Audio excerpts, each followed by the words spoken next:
Fresh off a big win in a top 10 area matchup as rare underdogs, the Highland Park Scots are back on the road tonight against a crosstown district rival.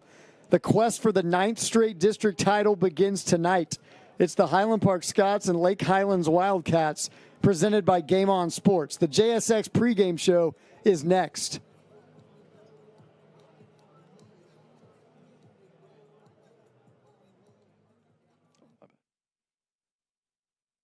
I actually look forward to car shopping with Sewell because I know that the whole process is going to be seamless, comfortable, and we're going to be taken care of. Buying a car is a big life event. I just felt very relaxed through the whole process. They put us at ease. There wasn't any pressure. It really felt like we were sitting at home trying to buy a car, especially with the cookies.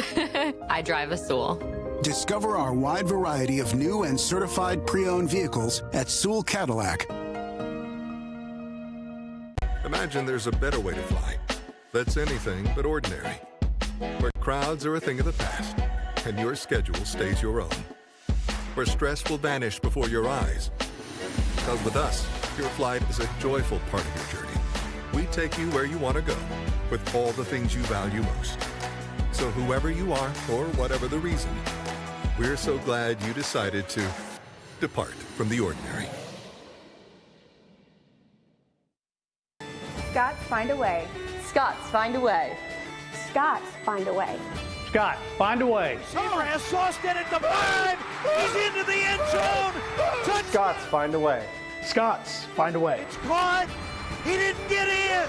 Highland Park is back-to-back state champion. Scots find a way. Scots, find a way. We are Dallas-born, Dallas-based, and family-owned. We support the Highland Park Scots.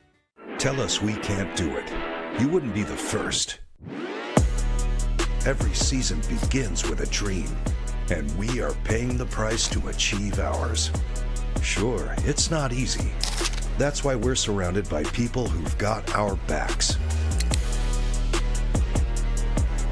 So go ahead, tell us we can't do it. Then watch us. Vista Bank. Entrepreneurs banking entrepreneurs since 1912.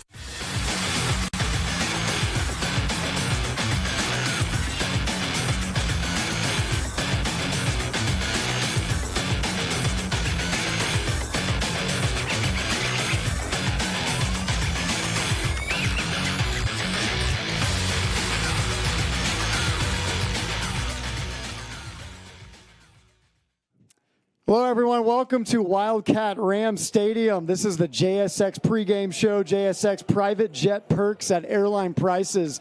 I'm Will Washington here, joined by a special guest tonight. This is Scott's starting quarterback from 2015, Henry Allen, as we get set to see the Highland Park Scots kick off district play against the Lake Highlands Wildcats. Henry, it's great to have you with us. How's it feel to be back here at a Highland Park game tonight? Oh, man, it's great. It's a trip down memory lane. Being up here in the box is great.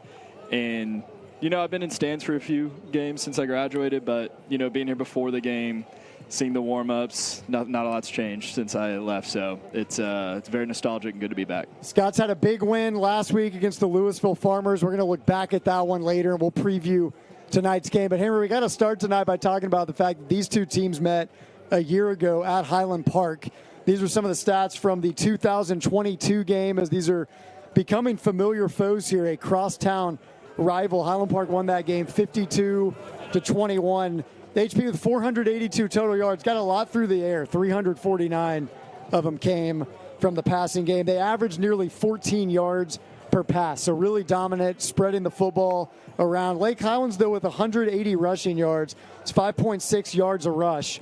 And so they got some yards on the ground. That's what they like to do. They did have 3 turnovers, so Highland Park forced them into 3 turnovers. That's something that Lake Highlands has been struggling with this season. Deontay Dean, running back, who's really Lake Highlands' key player. He's going to be here tonight. He had 22 rushes, 145 yards, 6.6 a rush, and 2 touchdowns. So he's coming here tonight. He's hungry. They're back on home turf. They've got the blackout jerseys here tonight. You think that they're going to be motivated coming in here playing against this crosstown rival? Oh, absolutely. I think there's some layers of motivation. One, you're playing not just a great team in the city of Dallas, but you're playing a rival, like you said, and one that thumped you last year. So I think some big keys, like you said, a lot of motivation is the turnovers last year and the turnovers they've been dealing with this year. That really kills their style of play, especially when you see this sort of spread option, spread run attack that they like to establish, that you can't be having turnovers, especially not against a team like Highland Park. So looking to correct that, I think there's a lot of motivation to be poised, a lot of motion to be sharp tonight. There's a lot of talk about Highland Park's home record, which they extended a week ago with a successful game against the Louisville Farmers, but they're pretty good on the road as well. They're 31-3 on the road over the past 7 seasons, so they look to add to that here tonight. Harry, you played at Highland Park. Sure. You were a starting quarterback. There's a lot of pride in the program about being road warriors. What do you think has enabled Highland Park over the years to have so much success on the road? I think it's 2 areas. One is just sustaining excellence, right? You go into every game expecting to win when you're Highland Park. And I think a lot of it has to deal with schematically with how Highland Park plays, both offensively and defensively. Offense, you look at Highland Park, it's a spread area attack, but it's one that can get you in all levels of the defense. You can get you deep. The pass game is lethal over the middle, short game, and especially in the run attack. Okay, and especially with a lot of the RPO action that Highland Park employs, it's pick your poison with stopping it. We can win in any way on offense. You look at the defense, the way our defense is made up, it's that 3-4. We play a lot of a zone, a lot of laid back, let you have your yardage, but it's a lot of bend, don't break. And I just think schematically, that is both of those sides of the ball. It's really hard to beat, whether you're home or away. They put these guys in positions to succeed. It's a versatile scheme. It travels well. It's also gotten Highland Park a little higher in the area ranking. So exactly a week ago, they were number 9, according to the Dallas Morning News area rankings. Louisville coming in at number 4. After the big win, Highland Park moves up to number 4, Louisville dropping to 8. So Dallas Morning News, not one of them picked Highland Park a week ago. That's been a known fact, but it has moved up. Maybe they're starting to believe a little bit, but that's something that Highland Park's going to have to fight tonight now that they're starting to get a little bit of positive attention from the local riders. We're going to talk about that. This is the JSX pregame show. Coming up next, we will look back at last week's big win against Louisville right after this.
The best part about being a neighborhood bank is the neighborhood.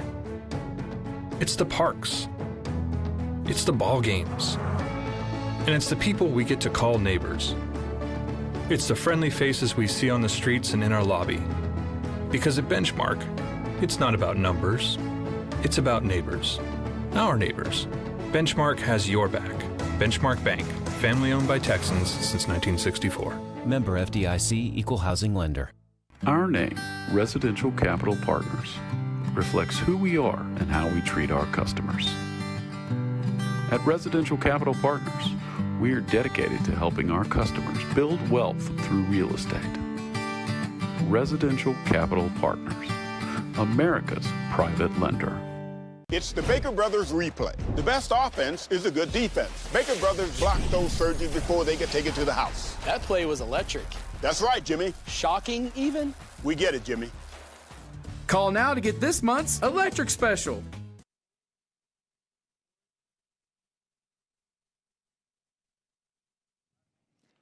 Welcome back to Wildcat Ram Stadium, a.k.a. the Boneyard, as we have recently learned. This is the Highland Park Scots and the Lake Highlands Wildcats. This is the JSX pregame show. JSX, enjoy hop-on jet service between private terminals. Will Washington here with former Scots quarterback Henry Allen. Great to have him back as the starting quarterback 2015. So great to be here. Not that long ago, but you are pushing a decade. Not to say that you're old there, not nearly as old as me. Right before the break, that was Hadley's highlight about last week's big win against the Louisville Farmers. And Henry, there were a lot of highlights. It was a great game for the Scots. Again, as we mentioned, nobody picked the Scots before the game. And anytime that happens, I kind of go in there thinking, I feel like Highland Park's going to pull out a win. I feel like we see this happen repeatedly. These are some key stats from the game. Highland Park with a big win, 21-18 on the Louisville Farmers. Highland Park was up 21-10 at the half. They had 349 total yards, very balanced. They really tried to hit the ground a little bit, especially to run out that clock. Warren Peck, 15 of 24, 183 passing, 50 on the ground. He's really growing, kind of becoming this dual threat quarterback, 2 total touchdowns. Keller Holmes, really a player of the game. He can play running back for the Scots, can play receiver, 5 rushes, 86 yards, 1 touchdown, a huge one before the half. We're going to show you in a little bit. And then Steele Tobin, 5 receptions, 126 yards, 25.2 yards a reception. So just great stuff from the Scots. It was a little more defensive. They really had to lock it in there. You went back and watched the game, Henry. What stood out to you when you saw the Scots in the big win? Well, I know it's easy to say, but Warren Peck, really. I mean, when you are a new quarterback in this offense, it's very easy to overlook things and want to sort of play outside of yourself. And it's been great watching not only the first 2 games, but last week with Warren really just playing inside himself, playing with the offense and playing through himself, through the offense, not trying to do too much. And it's been a pleasure to watch, taking it one step at a time. Every single start he gets under him, he's going to start playing more. Like we talked about, 50 rush yards last week. I expect that to go up. This offense is too versatile for him to not use his legs. I totally agree. And it's really a great example of what you were saying earlier, that they took what the defense gave them. The defense really led the way in that second half. The HP defense was just outstanding. And there was a lot of talk about this Louisville team, how big that they are, and really how physical they are at the line of scrimmage. And in this game, Highland Park, I thought, especially in the front 7, was just outstanding. The defensive line looked great to me. There were multiple times the defensive line was making the tackles.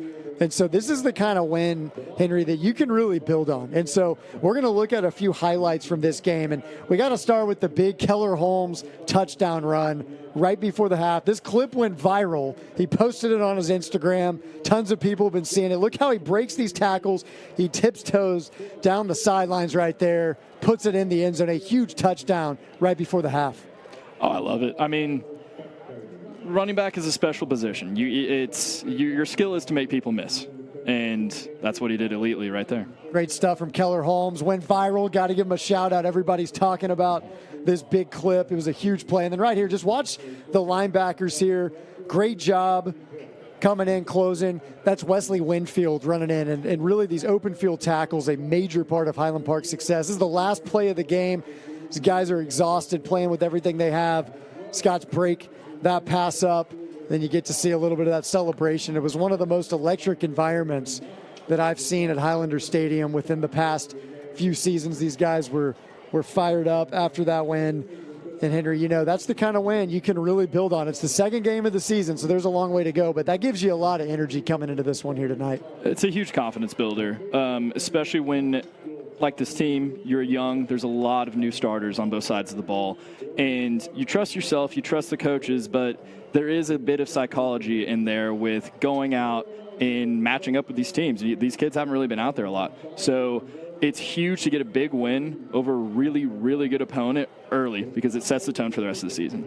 Coming up after this, we're going to show some things about this game. We're going to talk about this team. We're going to talk about the matchups tonight. We're going to make some bold predictions. And then at halftime, we're going to have some player interviews. Jim sat down with some Highland Park players, and they answered some questions about the big win, and then just looking forward to the rest of the season. So you can catch that at the half. Keys to the game and our predictions are coming up right after this. This is the JSX pregame show presented by Game On Sports.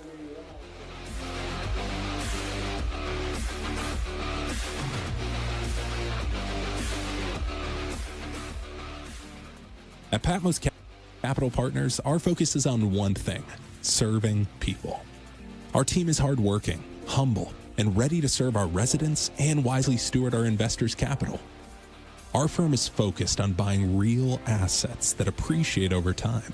We buy in growing communities with a high amount of job growth and in-migration.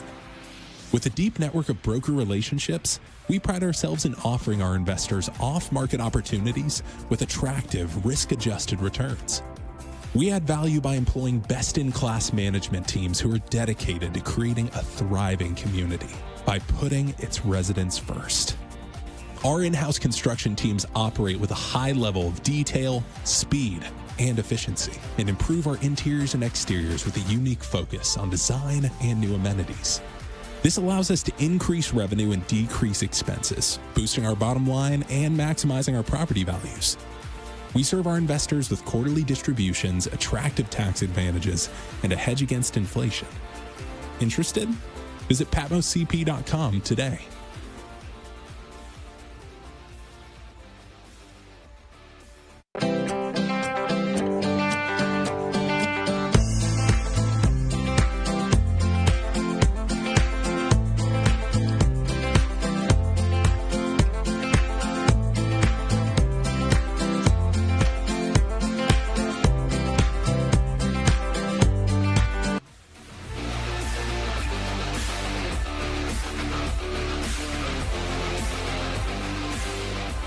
Welcome back to the JSX pregame show. JSX Discover crowd-free flying on roomy 30-seat jets. Will Washington here with former Scots quarterback Henry Allen joining us tonight. We're here at Wildcat Ram Stadium, a.k.a. the Boneyard, Henry. It's a physical environment. They're trying to be intimidating. They got the blackout jerseys. So this is the site of Highland Park kicking off the district campaign. They've won 8 straight district titles. They look to make it 9, but one of the biggest opponents tonight is the weather. The anticipated temperature around kickoff is going to be 102 degrees, so it's going to be a hot one here. It's been hot for a while. They've been training in it. You know that has a big effect on the game here. Absolutely. You try not to let it have too much of an effect, though. It's good to see we're getting a little shade here, sun's setting behind us. You know, these kids have been training since January, and we've been out in the heat all summer, 2 games under their belt already. It'll play an effect, but I really think this team is – I think these teams are ready to go. They moved the kickoff a little bit later to try to accommodate the weather. We'll see what effect it has. Some of these Scots players sat down this week and gave us a scouting report on the late Highlands Wildcats. This is what they had to say.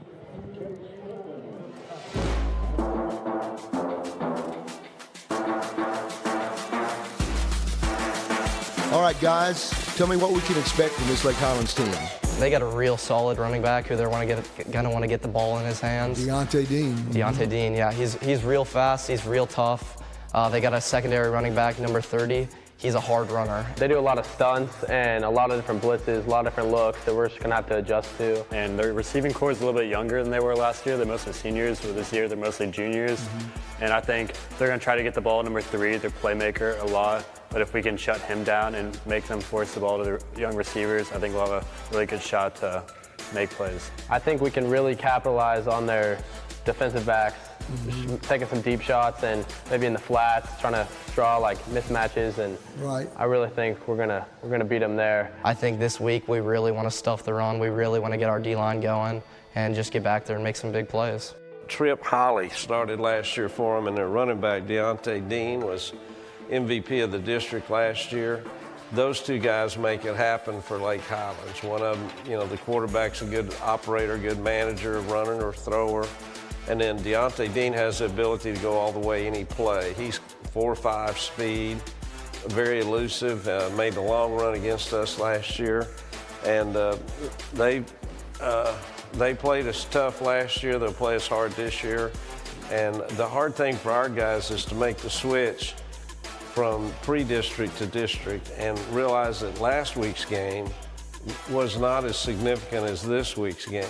And yet last week had all the spotlight and the media attention. This week it doesn't have that much. But it is a district ball game and it does count. And so our guys have got to switch gears and make sure they play even harder this week.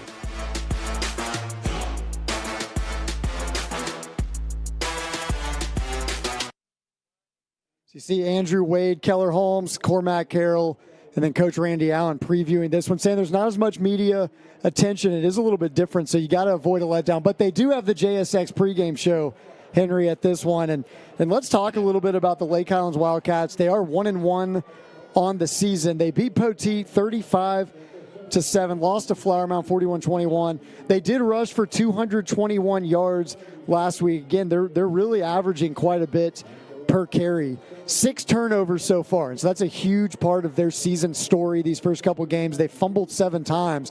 They've lost 4 of them, so they could have even more turnovers than they do. But running back Deontay Dean, he really is the key to this offense. You heard some of the players talking about it. The first thing they talked about is a lot of it's going to go through him. And so when you look at this team, Henry, you see some of these stats, you hear what some of these guys have been saying. What's the biggest thing that jumps out to you about the Lake Highlands Wildcats? They're an aggressive, tone-setting team, and it's been that way for the past 10 years, at least since I played them. The key is the run game, like we talked about. They're averaging big yards every game they play, had a lot of rush yards last year against Highland Park. But the key to Lake Highlands and winning and losing for them is the turnover battle, right? They rushed for a ton of yards last week in a loss, turned it over 3 times, turned it over a lot last year against the Scots. It is where it starts and ends with this Lake Highlands team, the run game and turnovers. Let's look at some specific keys to this game. This is what we're looking at tonight. I'm going to start, Henry. I'm going to talk about the defense, and the number one key that I have for them is I want to see them stop the run. They did a good job last week up front. I love seeing the defensive linemen play with great technique. There were times they were the ones making tackles, which is rare in this defense because usually they're trying to plug their gaps and funnel things to the backers. But one of the reasons you saw guys like Anders Korn, Jack Morse have such great games is defensive line was filling the hole. So I want to see that again in this run-first attack. I think that's really important. And then when you do that, I think you can get them behind the change. It can force this quarterback to throw the ball. And I think that's where you can force some of these turnovers. You can get after them. You can blitz them a little bit. Henry, what do you want to see offensively? If you're going in there, you played quarterback, you're coaching up Warren Peck tonight, you're talking to the offense right now. What's the biggest thing that you want to see from them tonight? I think moving the chains on first down is a huge thing, or beginning of the series. Sustaining drives, getting first downs is huge. With the type of offense that Lake Highlands plays, you're going to have fewer drives in the game, just as the nature of the clock running, how much they're going to run the ball. We cannot afford to go 3 and out early in a drive, have poor field position, and give them easy access to scoring the ball. So I'm looking for sustained drives, balanced attack. We don't want to be throwing the ball deep, incompletions, turn the ball over. Run the ball, short and easy completions, let the game come to you early, and things will start opening up in the second half. That's when we can air it out. That's right. That's why that second one we have is spread the ball around. They got 4 receivers involved last week, and it makes sense. It's a different kind of game against Louisville, but tonight I want to see them spread the ball around a little more, get different guys involved, and really take advantage of some of the space that I think they can. The number 3, we said we really want them to keep up the intensity. It's easy after a game last week to let up. I know that when we've been talking to the players this week, they've been talking about they really want to sustain that intensity. And so that's what we want to see tonight. Tonight, we got one more thing, Henry. We're not going to do picks to click. We're going to switch it up. We're going to do something we call guarantees. And so this is what we want to do. We're each going to make a bold prediction. We're going to make a guarantee that we think is going to happen tonight. We're going to put Henry on the spot, former Highland Park quarterback. He's stepping up to the plate. Give us one bold prediction. What are you guaranteeing is going to happen tonight? My guarantee is the Scots go back a few years, go back to 2015 and look at the blueprint from my Scots offense. We'll run it down their throat. I'm guaranteeing 3 rushing touchdowns tonight. Big rush attack from the Highland Park Scots tonight. I love that. Throwing it back nearly a decade to the Henry Allen era. My guarantee, Scots get at least 2 turnovers tonight. I think they're going to be running around having a lot of fun. I think they're going to force some turnovers. That'll do it for the JSX pregame show. We will be back at halftime to recap the first half as the Scots get set to kick off district play against the Lake Highlands Wildcats. That's coming up next, presented by Game On Sports.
Conveniently located between Lovers Lane and University Boulevard on Preston Road. Not Just Soccer is locally owned and has served the Highland Park community for youth sports equipment needs since 1989. Whether you're looking for soccer, football, basketball, baseball, volleyball, or lacrosse equipment, they carry it all, and they take pride with specialists in each sport, and in many circumstances, you'll be helped by a current Highland Park athlete. Go Scots!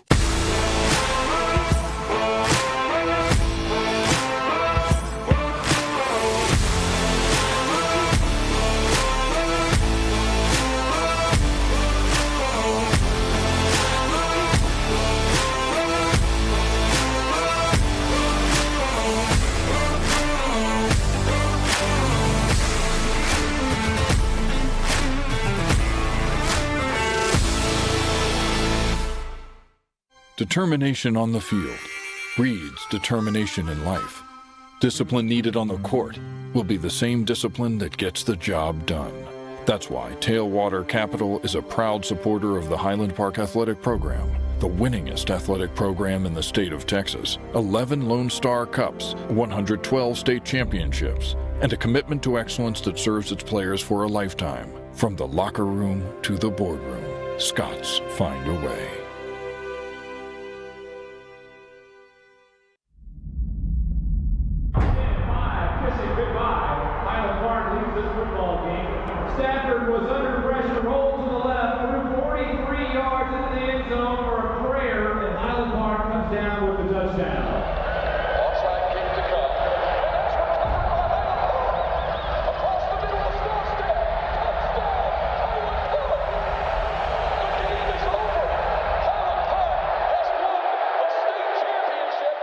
Imagine there's a better way to fly. That's anything but ordinary. Where crowds are a thing of the past, and your schedule stays your own. Where stress will vanish before your eyes. Because with us, your flight is a joyful part of your journey. We take you where you want to go, with all the things you value most. So whoever you are, or whatever the reason, we're so glad you decided to depart from the ordinary.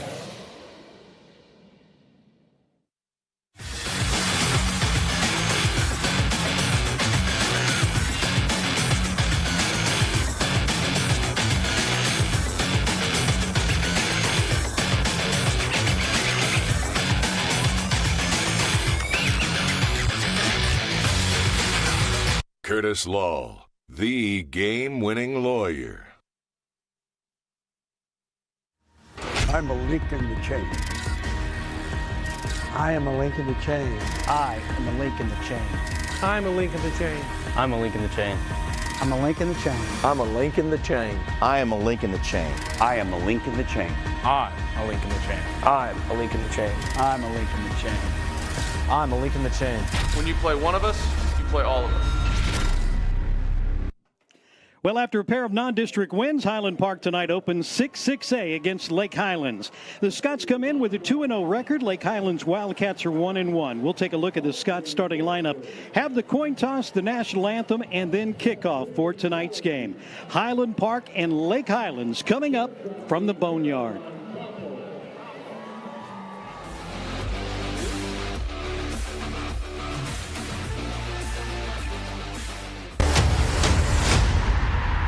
Yeah, I'm a monster. I'm a great world wonder. I'm about that action. You don't want no drama. Renegade, you've been a slave, I've been free. No strongholds, can't lock me. They'll remember me forever like a memory. And here we go. I'm a monster. Are you ready for it now? Ain't nowhere you can run. It's about to go down. I'm a monster. Are you ready for it now? Ain't nowhere you can run. It's about to go down. Are you ready for me now?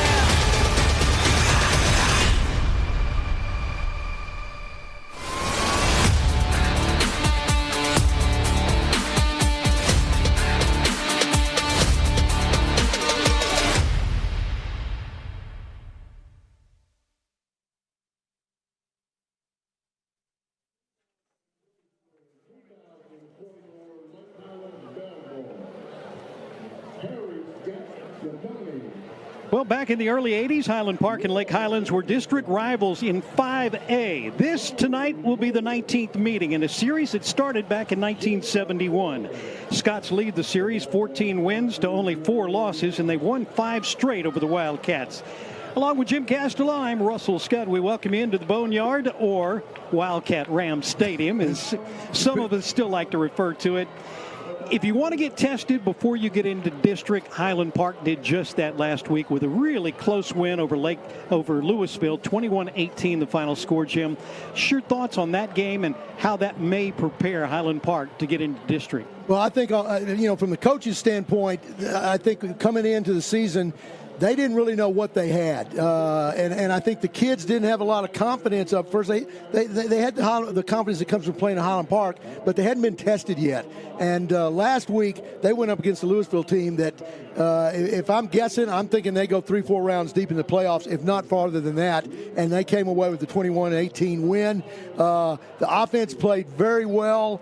It was hitting on all cylinders, but I think maybe the best part of what happened last week was after the Scots couldn't get in and score inside the 5-yard line, ball went back to Louisville, and the defense had to step up and make a stop to win the game and run out the clock, and they were able to do that. And I think that was huge for this defense as far as giving them the confidence they're going to need going down the road.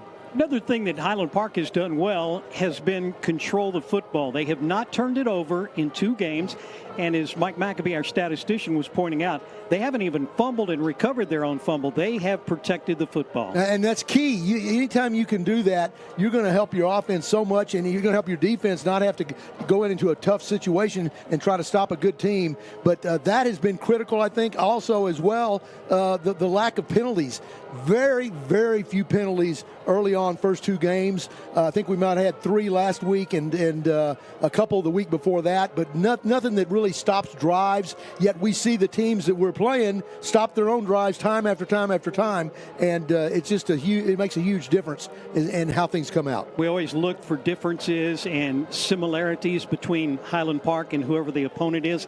Tonight there's one big similarity, and of course that's Lonnie Jordan. For 6 years he was a head coach for the Wildcats. Now he takes over as athletic director for Highland Park. Corey Campbell steps up, longtime assistant to Coach Jordan, becomes the new head coach for the Wildcats. How much talking you think there's been between Coach Allen and Coach Jordan this week? You know, I earlier this week I asked Coach Allen that, and he goes, I couldn't have asked Coach Jordan anything if I wanted to because he's been out of town all week at AD meetings or wherever.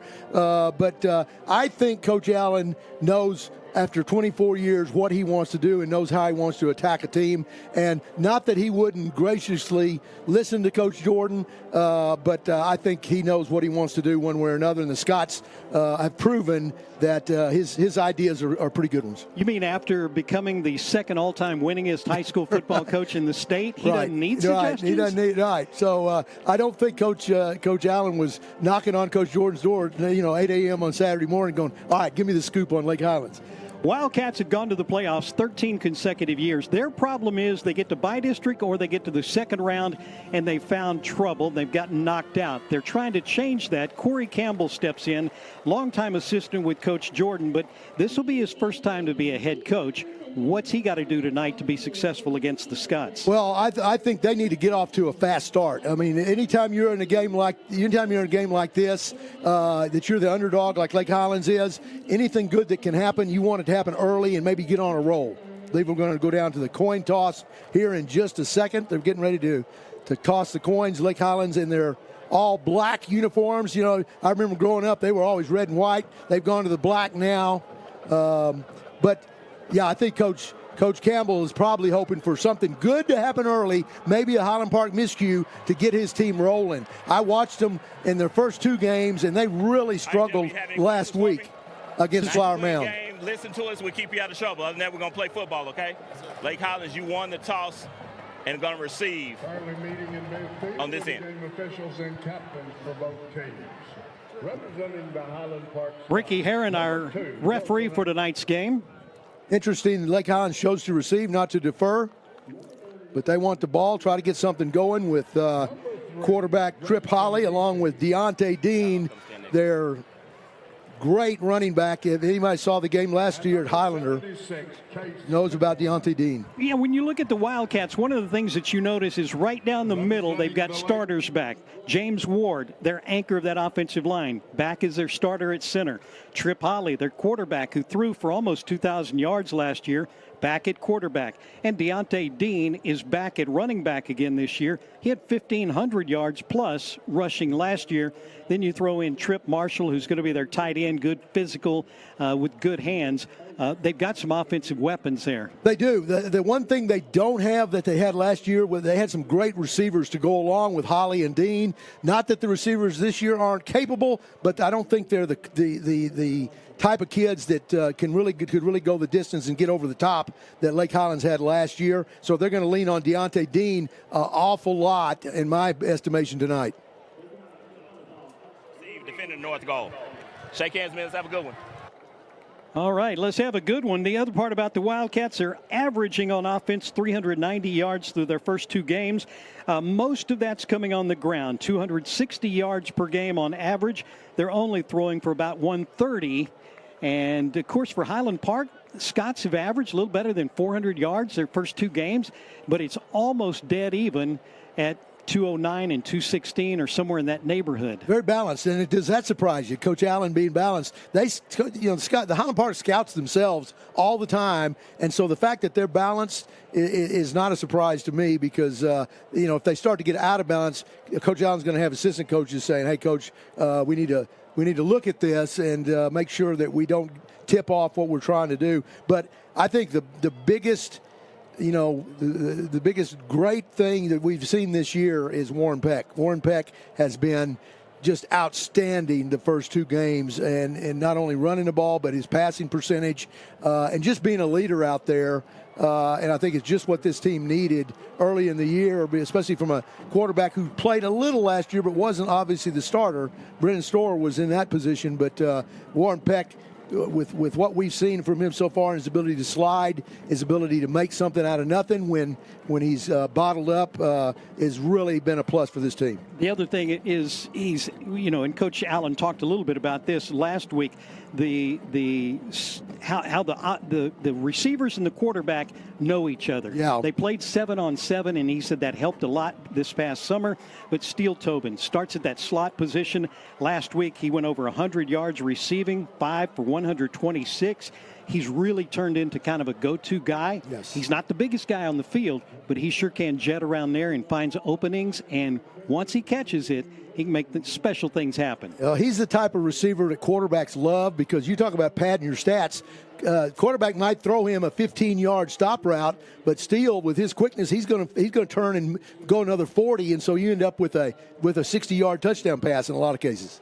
Almost ready for the national anthem to be played here at Wildcat Rams Stadium. The presentation of the colors being made right now. Let me give you the weather forecast, because it's going to be hot. And again, 100 degrees at kickoff time.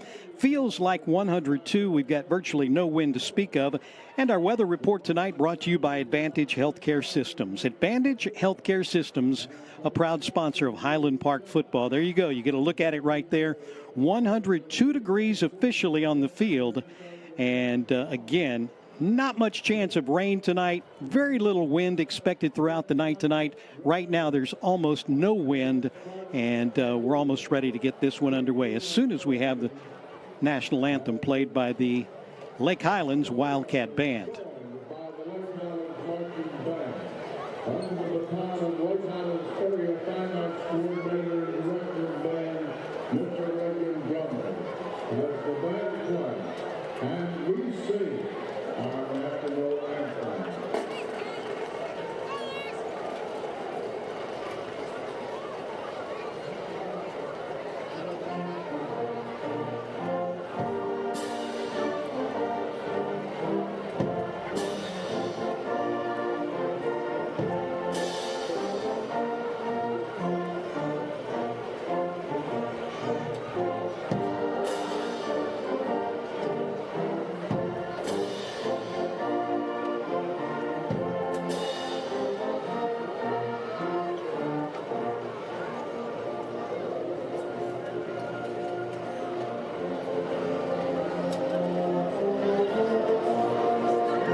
Playing the national anthem as we get ready for Highland Park and Lake Highlands to battle it out in the district opener for both teams in 6A. Highland Park's going to start on defense. Let's go ahead and take a look at that starting lineup.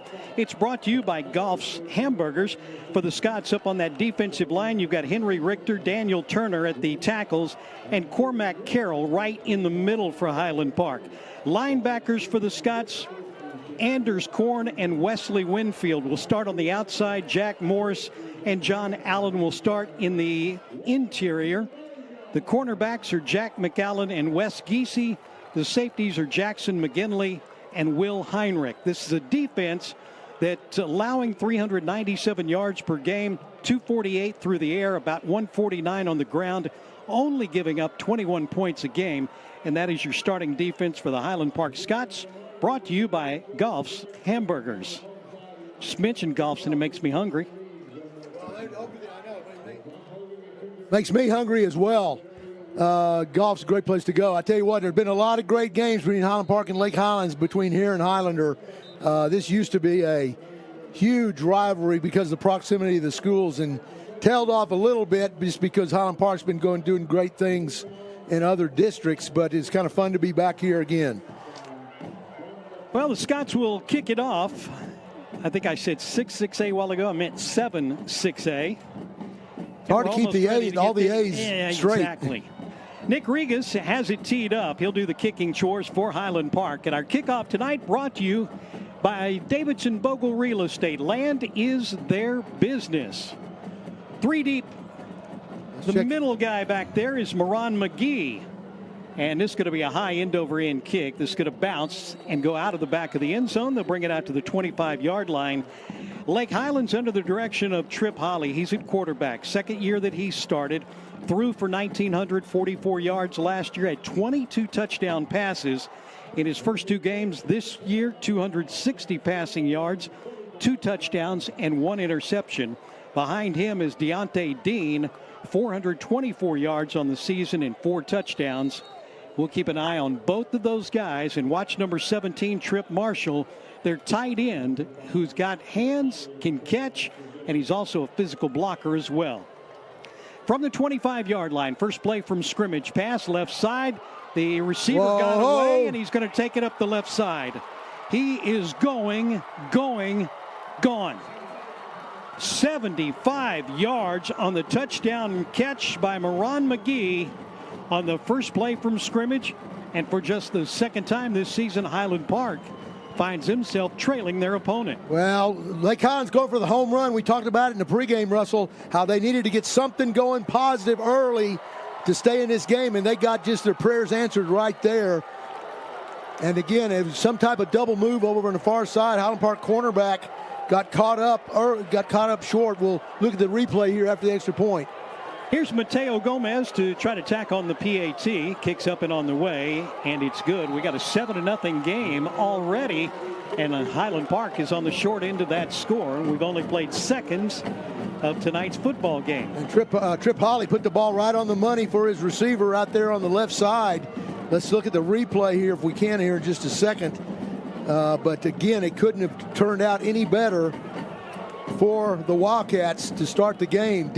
Highland Park offense is going to have to come back and answer right away. Talking about that Lake Highlands offensive line, there are 3 big boys. Here's the replay. Check the cornerback at the top of your screen.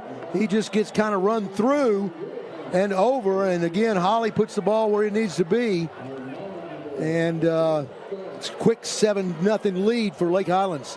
McGee, a starting cornerback over on defense, hadn't played a lot of offense, but I was sitting in the press box prior to the game. I heard some of the guys talking about how good he is and how he can do almost anything they need him to do. Right. By the way, our replays here in the first quarter are brought to you by Origin Bank, providing trusted legal counsel and advice since 1917. Let's see if the Scots can answer. That's one of the things they've been very good at, is they haven't trailed yet this season, but again, in the past, Scots don't get rattled. They just come back and do their job. Advantage Healthcare Systems brings you this kickoff. It's going to be taken at the 20-yard line, brought back out to the 25, and near the 26-yard line. I believe that's Cooper Schindel on the return for Highland Park. He was one of the upbacks. And the Scots will take over from their own 28. Gage Dunn comes through to make the tackle for the Wildcat coverage team. Here's that scoring drive, as quick as it was for Lake Highlands. Wanted to go 75 yards in one play, take 10 seconds off the clock.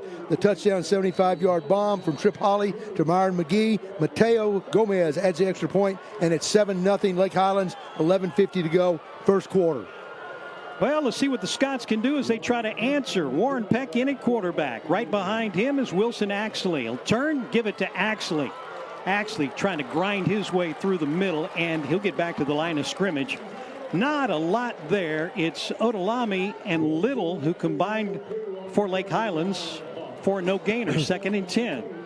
Lake Highlands going to run that 3-man defensive front, but they will walk up the outside linebackers into a 5-man front, try to bring the dog look. Here they come right now on the corners, 2 linebackers inside. Highland Park with a bunch set to the right side. Here's an end around coming to Tobin, and Tobin gets outside, sidesteps one, and then gets taken out at the 45-yard line. Aiden Webb makes final tackle there for the Wildcats, but not before Scots have a 17-yard first down. Steele Tobin on the carry. Well, Tobin does a good job. He's in a bunch set there to the right side and comes on the reverse. Gets a good block from his running back, Keller Holmes, out front again, and lots of room out on the left side.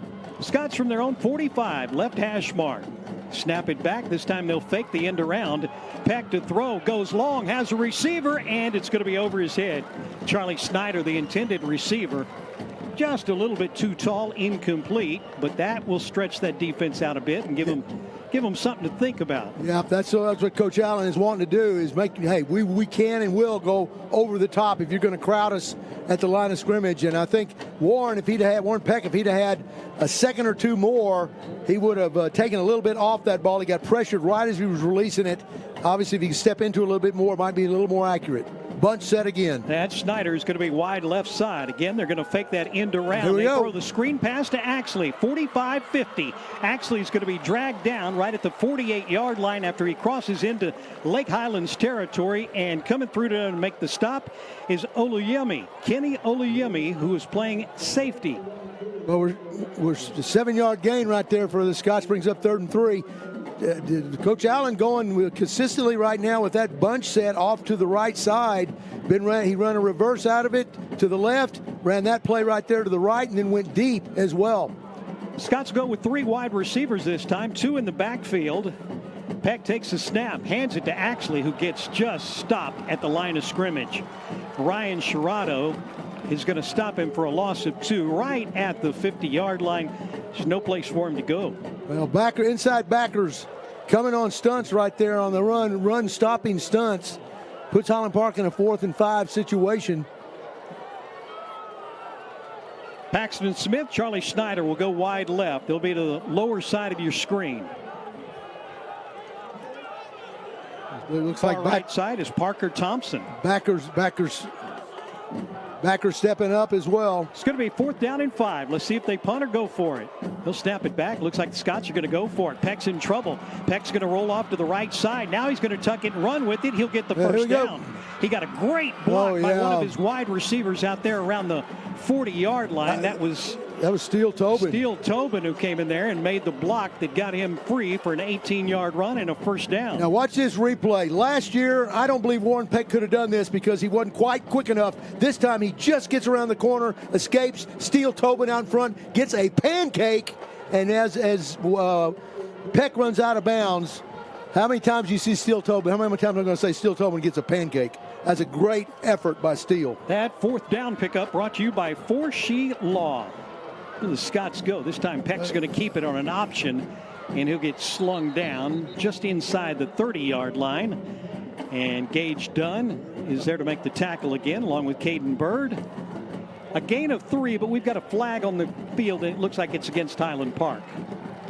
Well, I'm telling you what, Warren Peck is a load when he's running the option, because when he cuts up, it takes 2 or 3 guys to get him down because of his strength. No, and he is not sliding by any stretch of the imagination. Jay Ellis joining us tonight from the sideline. We'll check in with him in just a moment. His sideline reports tonight are brought to you by Macero, Mexican Spirit, American Life. Here we go. 4 wide receivers for the Scots. 1st down and 20. Peck straight drops, got time, looks left, throws left, over the head of Snyder. Incomplete. We've got a late flag coming in there. And let's see what this is going to be. In the meantime, let's check along the sideline. Here's Jay Ellis. You know, most teams, if they give up a touchdown first play of the game, you see a lot of yelling and screaming and panicking. I went over and watched the defensive huddle, and Coach Leitner, the defensive coordinator, very calmly talking to the guys. Nobody's worried. Nobody's concerned. He said, "Play your game," and I suspect we're going to see a really great defensive possession from the Scots after this one. But credit Warren and the offense for moving the ball and holding on to it a little bit, playing the field position game as they work down first down by first down. Penalty there, Russell, was a blow to the head by the Lake Highlands defense. So Scots pick up a 15-yard penalty, 1st and 10.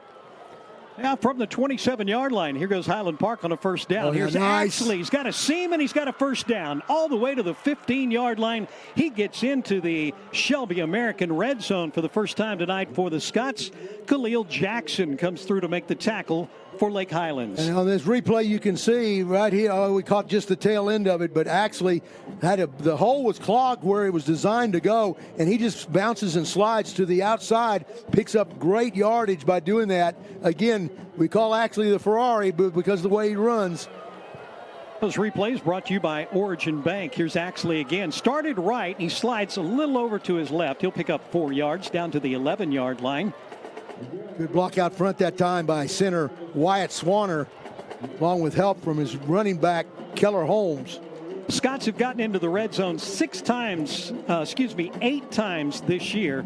They have scored touchdowns on 6 of those 8 trips into the Shelby red zone. Here come the dog backers on the outside. Scots have Holmes and Axley in the backfield. They'll stand to either side of Warren Peck. Big number 12 calls for the football. Here comes the option to the near side. Here's Keller Holmes trying to get around the corner. He's at the 5. He's into the end zone. That's an 11-yard touchdown run for Keller Holmes. And that's another pancake out in front for Steele Tobin. How many times is little Steele going to do that?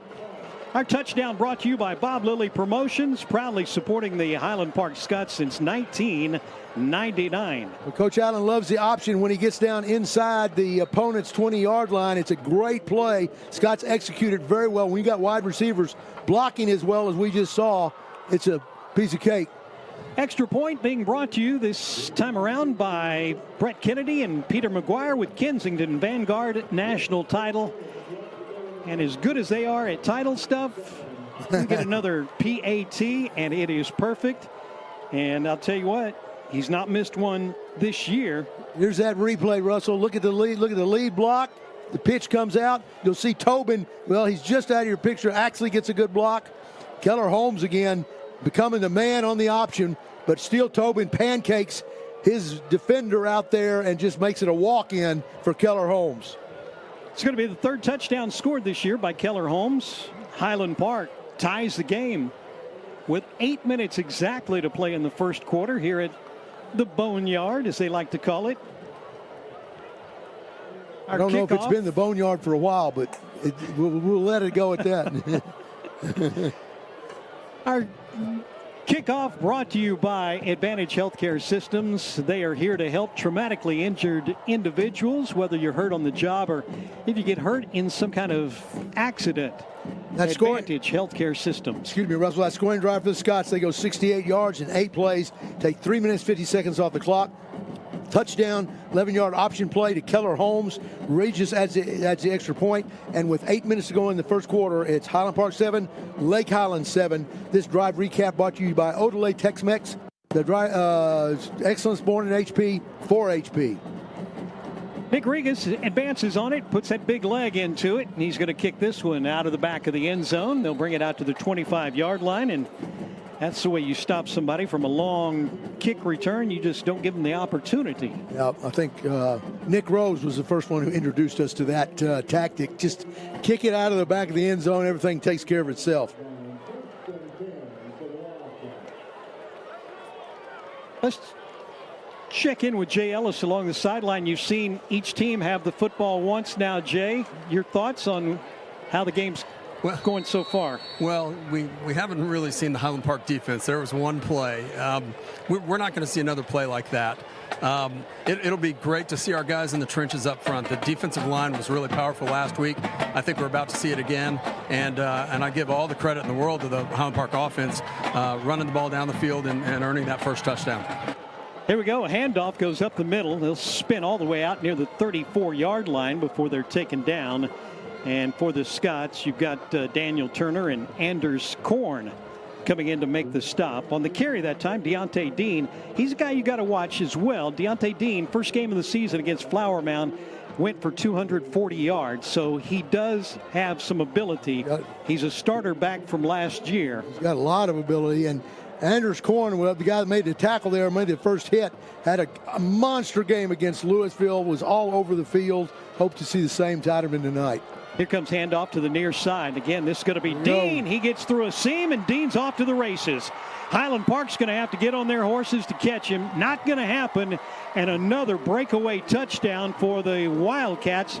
This one goes for 68 yards for Deontay Dean. Well, we'll see on the replay here in just a minute. Highland Park gets good pursuit out of most of their defensive front down the line, but there was one gap in the picket fence, and Deontay Dean sees it and exploits it, hits the secondary, and once he gets in the open field, he is tough to catch. I remember that last year. He was very prolific at Highlander Stadium, and we may see a little more of that than we want. Here comes the point after. Kicks up and on the way, and it is going to be good. No, he missed it. It was wide right. We always talk about PATs almost always go through. That's one of those situations that fourth quarter we may be talking about. Well, and it's something that you don't, so just a point. But if you're struggling to win, like last night, that Detroit Lions Kansas City game, point was very big. Exactly. Well, 7-12 to play first quarter. Coach Leitner is not going to be as cordial after the second big long play the defense gave up. Just talking to some of the assistant coaches and with Coach Allen, one of the things that they had on there, what we have to do on defense is not allow the big plays. That was something they talked to the players about all week. Right. And it probably goes in there every single week, but I noticed it in particular this week. Well, I know this. I know that the big emphasis this week was come back to earth. That Louisville game was a great game, a great win against a quality team. Went right down to the wire. And you got to come back down to earth because Lake Highlands is laying to knock you off if they can do it. And I agree with you, Jay. This might be an opportune time for an underdog like Lake Highlands to come with the onside kick and maybe catch the Scott sleeping.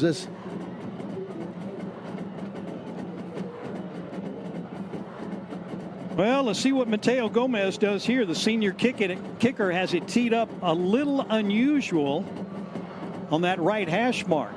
He advances on it.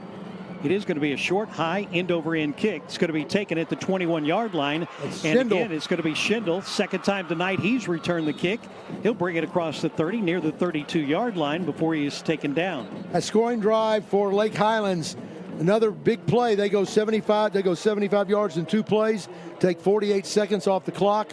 The touchdown, a huge long run by Deontay Dean. Extra point failed, and it's 13-7. Lake Highlands with 7:12 to go in the first quarter. Had a flag on the return. Let's see if we can take a look at it or find out what the referee has to say. Ricky Tarrant is our referee. It's going to be a personal foul, late hit. Looked like there was a little extracurricular activity by the tackler from Lake Highlands that time on Schindel. Everybody's fired up for Friday Night Football. District opener. From their own 46, Highland Park with the ball from the right hash mark. Here we go with the reverse. Steele Tobin trying to get around the corner. Steps around one, still on his feet. Won't get back to the line of scrimmage, though. He's going to be brought down on the far side of the field by Miran McGee, and it will be a loss of 2. And obviously, Coach Allen has come with a couple of reverses, trying to take advantage of how quickly the Lake Highlands defense, at least in the past 2 games, have been flowing left or right. And again, Steele Tobin just couldn't make it around the corner that time. An offensive line for Highland Park looking pretty good right now. Swing pass out onto the left side. Brian Rapp. And Rapp's going to take it near that first down marker, just a little bit short before he gets shoved out of bounds at the 45-yard line by Chime Njoku. Just took me a minute to get my bearings under me with this name. 11 yards, by the way, and that's the first catch of the season for Brian. Third down, very short yardage coming up right here. So you got to lean on your offensive line right here. Big boys up front need to get some movement. Wyatt Swatter out over the football. He'll snap it back. Actually lost the ball. First fumble of the season for Highland Park. Lake Highlands will get it at their 39-yard line. Christian Tate jumped on the ball, and it's a turnover against Highland Park. And I'll look at the replay, but the outside linebacker for Lake Highlands coming on a dog blitz from the left side gets his arms wrapped around the shoulders of Axley, and who's slung around as Axley tried to get off of him. And I think that's what caused the fumble. 22 right there. Got Axley around the helmet, and the jerk caused the ball to come free.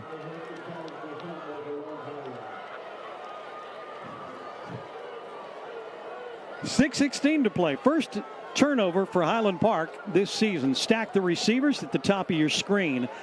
Lake Highlands moves left to right. Still in the first. Pass goes to that second receiver. Not sure if he caught it. Almost looked like it got short. It looks like he did. He did bounce before it got into the hands of the wide receiver. That was Harrison Day. Well, in past games, Trip Holly has played well, but he's a guy that when he gets under pressure, he can throw it up sometimes. And again, Scots need to find a way to get in his face and force him to do that. This time, 2 wide receivers to the short side of the field, 1 to the wide side of the field. Nice there. Come in for Highland Park. He's in at a corner as the handoff goes up the middle for just a couple of yards. Somebody got their helmet torn off. And that's how you play it right there. Richter Corliss. The flag came in from 30 yards downfield. I was going to say, and it was way late.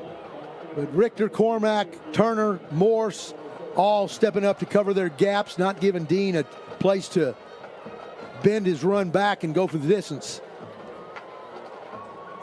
Official now talking to Corey Campbell, the Lake Highlands coach, about what he saw. This may be going against the Scots. Thanks to all of our crew for being a part of our telecast tonight. Mike Maccabee, our statistician, making us sound like we know what we're talking about with these numbers. Jay Ellis along the sideline. Party Pat Sauer is going to be in the stands. We'll hear from him as he finds some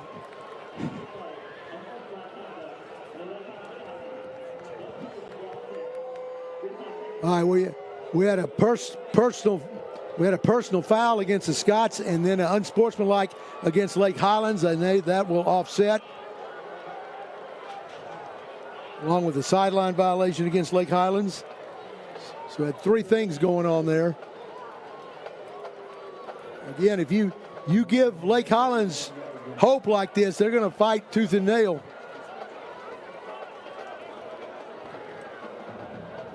Well, sideline warning should be just that, a warning.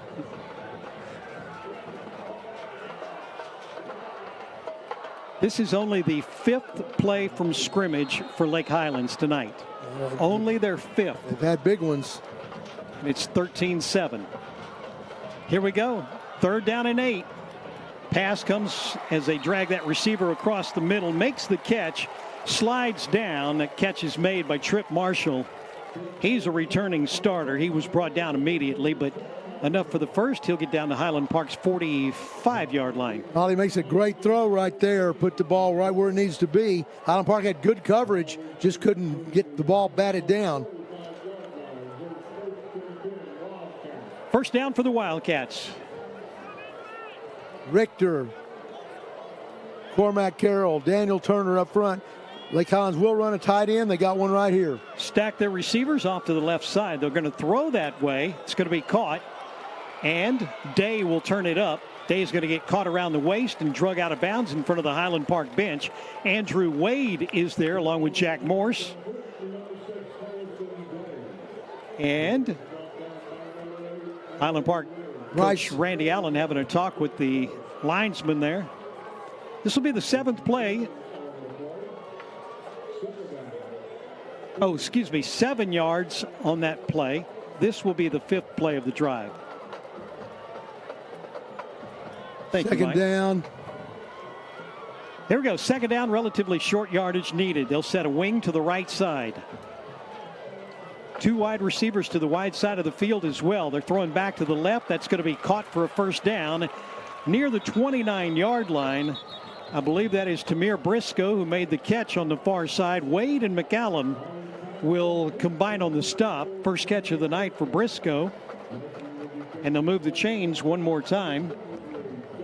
Lake Highlands got something going here. Again, it's giving them life. They might have had difficulty last week, but they're hitting on all cylinders right now this week.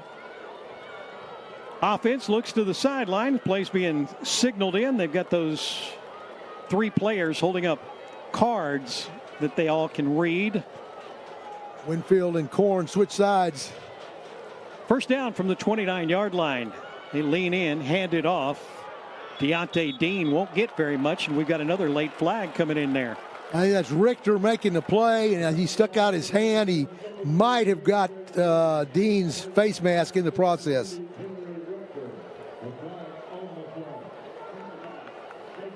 face mask against Highland Park. Yeah, one of those inadvertent things. Defensive lineman flowing down the line, trying to reach with all he can to make the play, but instead of coming up with jersey or shoulder pads, finger loops into the face mask, and that's a penalty it's difficult to avoid. This is going to move the ball inside the 20-yard line down into the red zone for the Wildcats. Scots need to penetrate, make something happen. In the Shelby American red zone, pass into the end zone is going to be incomplete. We're going to have flags thrown, and I believe they may call this against Highland Park. Yeah, Highland Park. Don't know that I agree with it, but yeah, Giesey's over there right with the offensive receiver, and the receiver twists and contorts around trying to get the ball, jumps into Giesey, but they're going to, I believe, call it on West. Let's see what Ricky Herron II has to say about this. Like you, I don't agree with it.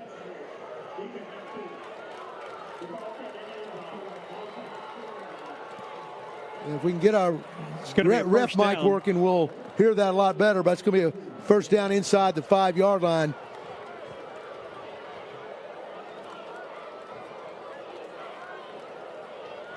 He'll put the ball down at the 2-yard line, left hash mark. Lake Highlands holding on to a 13-7 lead with just over 3 minutes to play first quarter. Trying to expand on that advantage right here. Well, Scots need to come up with a play. Coach Leidner always talks about opportunity. Well, this is a big one. Dean and Holly in the backfield. Hand it to Dean. He's into the end zone. A 2-yard touchdown run for Deontay Dean. His second touchdown run of the night. And that's going to add another 6, make it a 19-7 lead pending the PAT. And now a big number 56 in the Lake Highlands offensive line, Isaac Sawale, opening a huge hole out there on the right side for Lake Highlands running back to exploit. Mateo Gomez again with the PAT, missed his last one. Let's see what he does this time around. Harrison Day to hold. Up and on the way, and this time it is good. It's going to be a 20-7 ball game. Lake Highlands leading Highland Park. Again, coming into this, we talked a little bit about the series. 19th time these two teams have met under the lights, and Highland Park had won 14 of the previous 5 in a row. And Lake Highlands doing their best to put the Scots in a bit of a pickle here. Well, Lake Highlands jumping out to a quick 13-point lead, but again, we're still in the first quarter, so there's a lot of football to be played. Question is, can Lake Highlands sustain this level of success? You know, one of the things we discussed also was the penalty situation. First 2 games, Highland Park had a total of 4 penalties for 22 yards.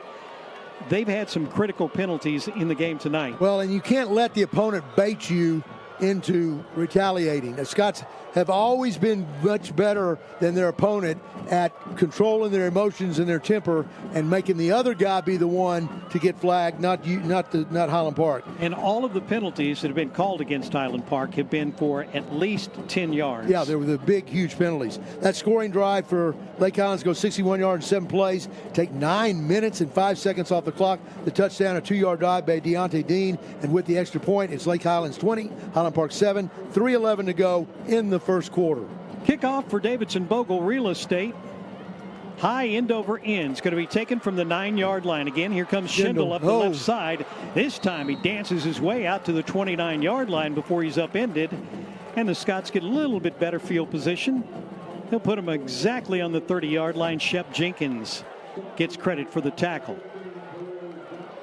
21 yards on the return. For Highland Park, we haven't told you that offensive line yet. We mentioned him a moment ago. Wyatt Swanner's in there at center. Will Ogle and Gage Clark are at the guards. Grayson Davenport, Stuart Alday are in at tackles. Snyder, Tobin, Smith, and Lazowski are the wide receivers for Highland Park. Peck's in trouble, tries to throw, gets rid of it. It's going to be an incomplete pass, but there was lots coming there on defense, and they had trouble as Caden Bird was the man putting on most of the pressure right there and forcing Peck to throw a little bit sooner than he wanted to. Well, you can't let the defensive end or outside linebacker cave back your offensive tackle. And that time, Bird was able to get to do that, and that pressure forced that errant throw by Peck. By the way, our starting lineups brought to you by Goff's Burgers, the official hamburger place of the Highland Park Scots. Ball's not going to be caught. This will go as an incomplete pass. And third down and long now for Highland Park. Paxton Smith was the intended receiver. And a third down and long for Highland Park. Let's see what they can do right here. Scott's trying to come right there with a little jailbreak screen to Paxton Smith, coming back towards the quarterback. And Peck hit him right between the numbers, but Peck will wish he had that one again because he catches most of those. Couldn't come up with that one right there. Scots are just 2 for 5 on third down tries tonight. Let's see what's going to happen right here. Peck's going to throw. Whoa. He's in trouble. He's going to be sacked. He's going to be thrown down inside the 20-yard line, and that's Ryan Shamato who came through and leveled him. And Highland Park will have to kick from deep in their own territory. Now let's see where we come up with the breakdown on this replay when we get just a minute. Scott's offensive line has been very good so far this year as far as protecting their quarterback, but Lake Highland's able to get home a couple of times tonight. Scots will have to kick this one away. Send a man in motion from left to right. Kicks up high. It's going to bounce, and it's finally going to be picked up by McGee. He picked it up at the 17, brought it across the 20. He's going to be slung out of bounds by Hudson Reed. Hudson Reed down there. Found out he was best buddies with Keller Holmes, played wide football together. Well, Scott's defense needs to. They've given up a couple of big plays. It's their turn to make a big play here.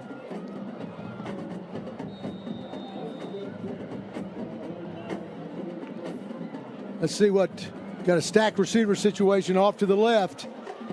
Fourth possession of the night for the Wildcats. 2:04 to play in the first quarter. They've scored on all 3 of their prior possessions. We have a whistle and a flag thrown. It looks like it's going to be a false start on the offense. On the receiver, it looked like. I'm pointing to the receiver right in front of him. Replays this quarter brought to you by good folks at Origin Bank, providing legal counsel. Not only legal counsel, but trusted legal counsel and advice since 1917. Allen and Morse at the inside backers for the Scots. Winfield and Korn on the outside. Let's see if they can get some pressure in on Holly's face. Now we got a long yardage situation. High snap. Holly pulls it down, hands it off. Dean's going across the right side. Broke one tackle, and he'll get tackled near the 31-yard line for the Scots. Jack Morris comes across to make the tackle. Jack, the last week had 5 tackles, 2 sacks, and a quarterback pressure. Has kind of picked up where he left off last year when he led the team with 59 tackles. Well, Lake Highlands finding something they really like off the right side of their offensive line. Gaping hole right there. The Scots are going to have to find a way to fill. Linebackers inside, Jack Morris and John Allen, Anders Korn and Wesley Winfield. The outside backers for the Scots, both of them come up on the edges. Handoff, they're going right up the middle. Dean again found some room. He gets into space and finally will be tackled at the 42-yard line. Jack McCallum got him around the ankles. And McCallum does a good job of, he had a blocker in his face and he fought it off, did exactly the thing he's supposed to do. Don't hop inside, hop outside, and he was able to make the play on Dean along the sideline. 12 yards on the run for Deontay Dean, and another first down for the Wildcats. 10 first downs now for Lake Highlands. We've still got 1:08 seconds to go in the first quarter. They want to run the ball. If they have their druthers, they want Deontay Dean to pound you, and he's started to do that. Get those stacked receivers out to the left. This time Holly to throw. Boy, he put that one up and it wobbled a lot. I don't know if he got his arm hit as he released it. No. But the receiver never had a chance. That was John Allen coming on a inside backer blitz for the Scots.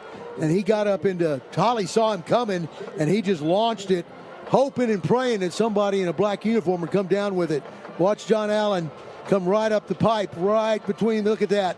He also had pressure coming from Anders Korn. Somebody was going to get there, and Holly saw it and just unloaded it. What he needs to do, though, is throw it out of bounds, not just throw it up. 2nd down and 10 for the Wildcats. This time, quarterback's in trouble, and Holly's going to be sacked. Taken down by Anders Korn in the backfield. There's you a quarterback sack right there for Anders Korn. Oh, beautiful job. Anders Korn shot like a rocket. There he is at the bottom of the screen. Here I come. Not only him, you got Richter there, Cormack's there in support, along with Daniel Turner late. But Anders Korn continues his play that he has the last couple of weeks. He's been on the stat sheet. He jumps off at it. He jumps off the stat sheet with his tackles and quarterback pressures. First quarterback sack of the night for the Highland Park Scots. Their 8th of the season. You got loss of 8 on the play, brings 3rd down and 18. Here we go, handoff to Dean. Dean breaks a tackle. He's got open room. He's got a first down. Dean's still on his feet. Now it's a race. He's going to get caught inside the 15, finally leveled at about the 12-yard line. Wow. For the Scots, you had a couple of different people back there. Jack McCallum made the tackle, and we've got a Highland Park player down on the field. That is McCallum, who is down, I believe. Hopefully it's nothing serious. And McCallum made the play too late. But Deontay Dean and Lake Highlands Wildcats continue to exploit the right side of that offense. I hope he's going to be okay. Our injuries tonight are brought to you by Dr. Field Scoville at the Carroll Clinic. He's an orthopedic surgeon, fellowship trained in sports medicine. Dr. Field Scoville. 3 seconds to go in the half, and Lake Highlands is set up inside the 15-yard line. We are not used to seeing Highland Park give up big plays like they have done so far tonight.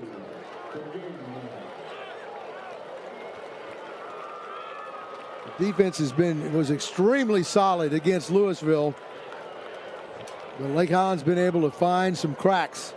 Jack's going to be up, walking off under his own power. He's got a couple of trainers with him, but it's good to see that he's walking under his own. Yep. On his own right there.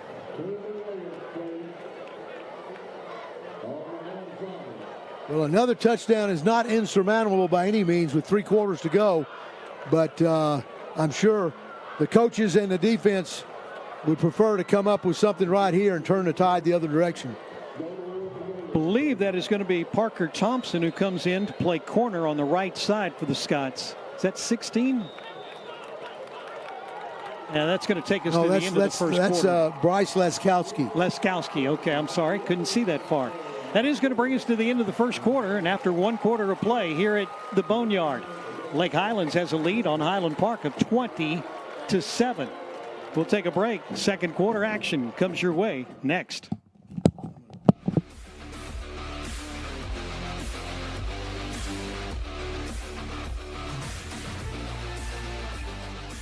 Sewell is definitely a part of my family. Everyone, just has this great smile that we are happy to see you. We're so glad you're here. They really care about people, and that's not something you find at every dealership. I love to leave a dealership feeling peaceful, and I've never experienced that until Sewell. I drive a Sewell. Discover our wide variety of new and certified pre-owned vehicles at Sewell Buick GMC.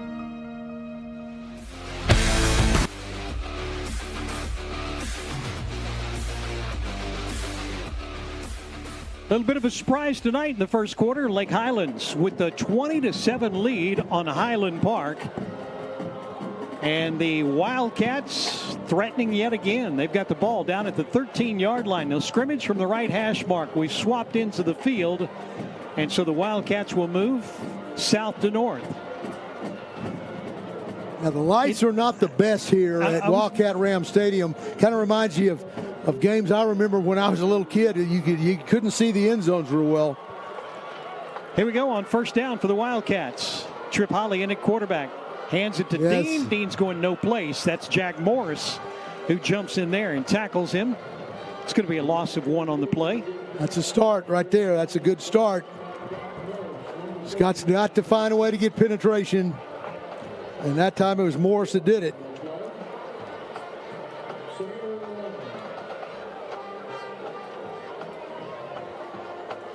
Well, the Highland Park defense got their back to the wall. Had their back to the wall against Louisville last week, and they held Louisville out in that fourth quarter drive. Second down 11 now for the Wildcats, again from the right hash. Holly to throw into the end zone, overthrew his receiver. That was intended for Leland, Germany. And for the Scots, Bryce Laskowski was in there. Laskowski, correct. Bryce Laskowski, second baseman on the Highland Park baseball team. Moves over, plays a bunch of wide receiver, and plays a little bit of defense at corner as well. You may see So basically you're saying he's an athlete. He's an athlete. He can play a lot of things. Here we go, third down. All right, Two defense wide receivers to standing either up. side. Here comes the rush. Pass to the right side. It's going to be caught by the receiver, but he's going to go nowhere. Trip Marshall's going to be tackled for a loss by Jackson McGinley. And that's going to move it all the way back to about the 15-yard line. And if you're here in the stands or at home, you see the Scots did not line up. They were all standing up to confuse the offensive line about who they should block, who's the linebacker, who's the down lineman, and it worked to a T. Fourth down, a field goal situation coming up right here. Let's see. They're going to put it down on the 22. It'll be a 32-yard attempt for Mateo Gomez from the right hash mark. We've already seen him miss a PAT. 32-yarder is up and on the way. He's got the distance, and it is good. Lake Highlands adds to their lead now 23-7 with the 32-yard field goal. Well, Scott's defense did the job there, at least holding Lake Highlands to 3 points instead of an easy 7. And that's at least a start. Now the offense needs to do their part, get cranked up and put some points up. Don't forget our halftime show coming up. Brought to you by Advantage Healthcare Systems. Take a look at some of the highlights. And also we've got some player interviews. Catch up with some of the Highland Park Scots. Party Pat Sauer is here tonight. Let's check in with him along the sideline, brought to you by Macero. Guys, let's not go there. I'm serious now. So far, my only question for Lake Highlands is why did they start throwing the football? I mean, we're really struggling to stop their running game. And I'm sure Coach Leidner's going to make some adjustments here in the second half, or hopefully in this quarter, and stop their run so that they have to throw. But I have to ask the question of why did they? We stopped them on one running play so far. Same question as last week with Louisville. Louisville kind of got infatuated with the pass a little bit when they were running the ball in the second half. I think a lot of coaches just, again, that tendency to want to balance stuff. That's good most of the time. Sometimes it's not. Here's that scoring drive for Lake Highlands. They go 63 yards in 9 plays, take 3:04 off the clock. The scoring play, 33-yard field goal by Mateo Gomez. And with 10:58 to go in the half, it's Lake Highlands 23, Highland Park 7. Here's our Davidson Bogle real estate kickoff, and it's going to be a fair catch. They'll bring it out to the 25-yard line for the Scots. That is Brian Rapp who made the fair catch.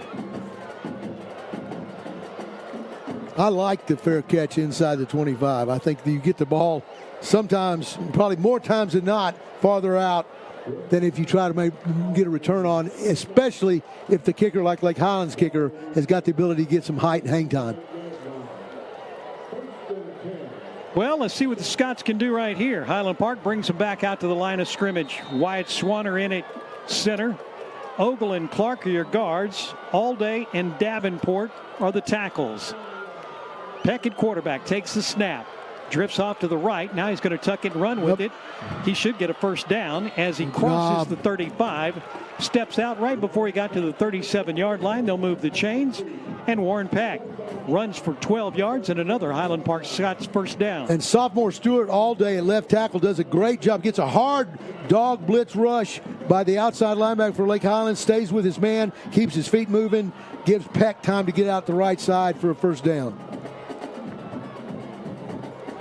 Here we go. On first down, Peck's going to keep it. He'll only pick up about 1 yard. Just wasn't a whole lot right there. Christian Tate, who is a player, comes in there to make the tackle. Tate's one of 5 returners on defense for Lake Highlands. Second down and long. Scots need the 47-yard line for a first down. Peck to throw. Has it down there. Tobin caught it, turns it upfield. Did he get the first down or not? He may be a yard short. Maybe a yard short. Steele Tobin on the reception for Highland Park. Again, he had 5 catches for 125 yards last week. Yeah, and great throw by Warren Peck. It's very difficult, a lot harder than it looks. Rolling to your left when you're left or right-handed quarterback and getting your hips and body turned around to make that throw. And he puts it where it needs to be for Steele Tobin to make it a short yard situation here. Here we go. This time it's going to be... Is that Holmes? Yep, Keller Holmes, who takes it, started up the middle, and then got into those really short steps. Well, I like that from a running back because it's like I'm just not going to throw my body in there if there's nothing there. He waited for the blocks to develop and then slid outside. Watch him right here. He gets a good block by Axley on the inside linebacker, but then slid it to the outside. Picks up 5 more. Replays this quarter brought to you by HP Wealth Partners. Real guidance for real people. Here comes Axley trying to get around the right side. He's not going to get there. He gets smothered by 3 black jerseys, led by Christian Tate. A loss of 4 on the play. But what Christian Tate, the outside, the defensive end, is doing, he's headed upfield hard, and that's what makes that stretch play to the right or left difficult, as you saw there for the Scots, because he gets up into the running lane and forces the back to adjust his angle and change his route. And if you're a defense, that's exactly what you're trying for. Here come the backers edging up forward. Watch them. Scots need 12 yards for a first down. Option play. He's going to keep it. Shakes one tackler, and then he will get thrown down at the 46-yard line. So third down and long coming up for the Scots. Christian Tate came in there to make the tackle. Third play in a row for Christian Tate, making the tackle on the opposite side of the field. Scott's got a little drive going here. They need to sustain it. Keep the Lake Highlands offense on the sideline. Third down and long for the Scots. Again, they need to get down to the 38-yard line of Lake Highlands for a first down. Backers showing blitz. 4 wide receivers. Here comes right up the middle. Peck stood in there, took the shot, fired a rocket down to Axley, but it's incomplete, a little bit short. Axley was just turning around about the time the ball got to him. Aiden Little came right up the middle and pressured Peck. And Russell, I don't think that was a missed assignment by the offensive line. I think that time Lake Highlands, Scots had 5 people blocking, 5 linemen blocking. Lake Highlands brought 6, and there's just no way to pick up every single one of them. You just got to unload the ball hot as soon as you can. Fourth down coming up right here. Brought to you by Forshee Law. Let's see what Highland Park does on a fourth down situation. Peck wants to throw. Again, he was pressured, had to throw it early, and it's going to go incomplete. Is there a flag? No. Yep. Jay Ellis says there should be a flag, but there is not. Highland Park turns the ball over on downs. Well, again, Lake Highlands bringing the heat almost every time, challenging the Scots to say, hey, let's see if you can complete it that quickly. And Scots have come up short last couple of plays. 8:24 to play first half. Highland Park down 23-7 to Lake Highlands. And the Wildcats get the ball at their own 46. Owen Hillsham in at nose right now. Hank Lee in at defensive end, along with Richter, the starter. Snap it back, Holly to throw. Right across the middle as a receiver, wide open. He's caught. And he's down to the 20, to the 10, and all the way into the end zone for the touchdown, Trip Marshall. Yeah, that looked like that leakage play of the back or the tight end split the safeties up top wide, and the tight end just sneaked right down the seam. Coach Allen runs it with the back, but that was the tight end, and Lake Highlands gunning for an upset, have a huge lead. 54-yard pass and catch and touchdown run. Trip to Trip Holly to Trip Marshall. And here comes Mateo Gomez for the extra point.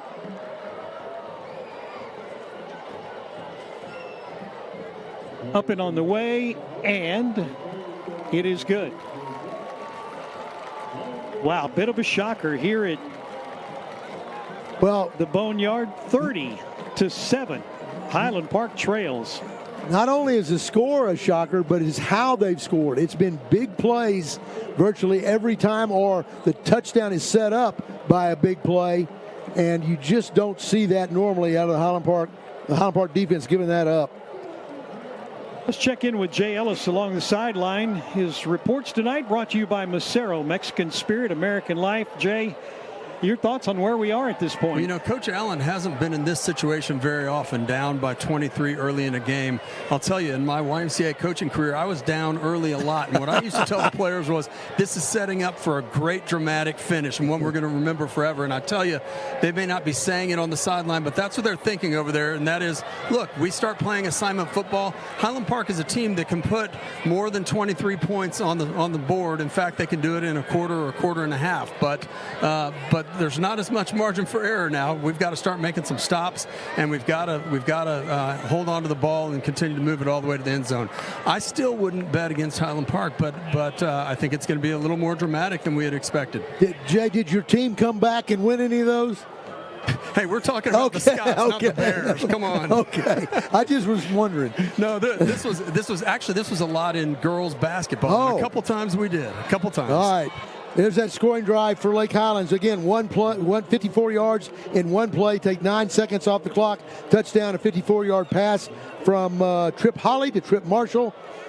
The extra point is added by Gomez, and with 8:15 to go in the half, it's Lake Highlands 30, Highland Park 7.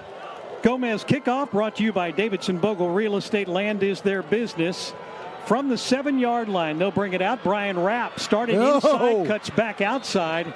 Tripped on the hash mark right there. Yeah. That's going to be a 23-yard return all the way out to the 30 for Brian Rapp. Now that turf monkey jumped up and grabbed it. It looked like Rapp had a seam coming back this way to the press box side, but trips and goes down, and Highland Park will have it at the 30. Did you say? I imagine. Did you say turf monkey? Yeah, the hash mark sometimes gets him. Turf monkey the rest of the time. I love that.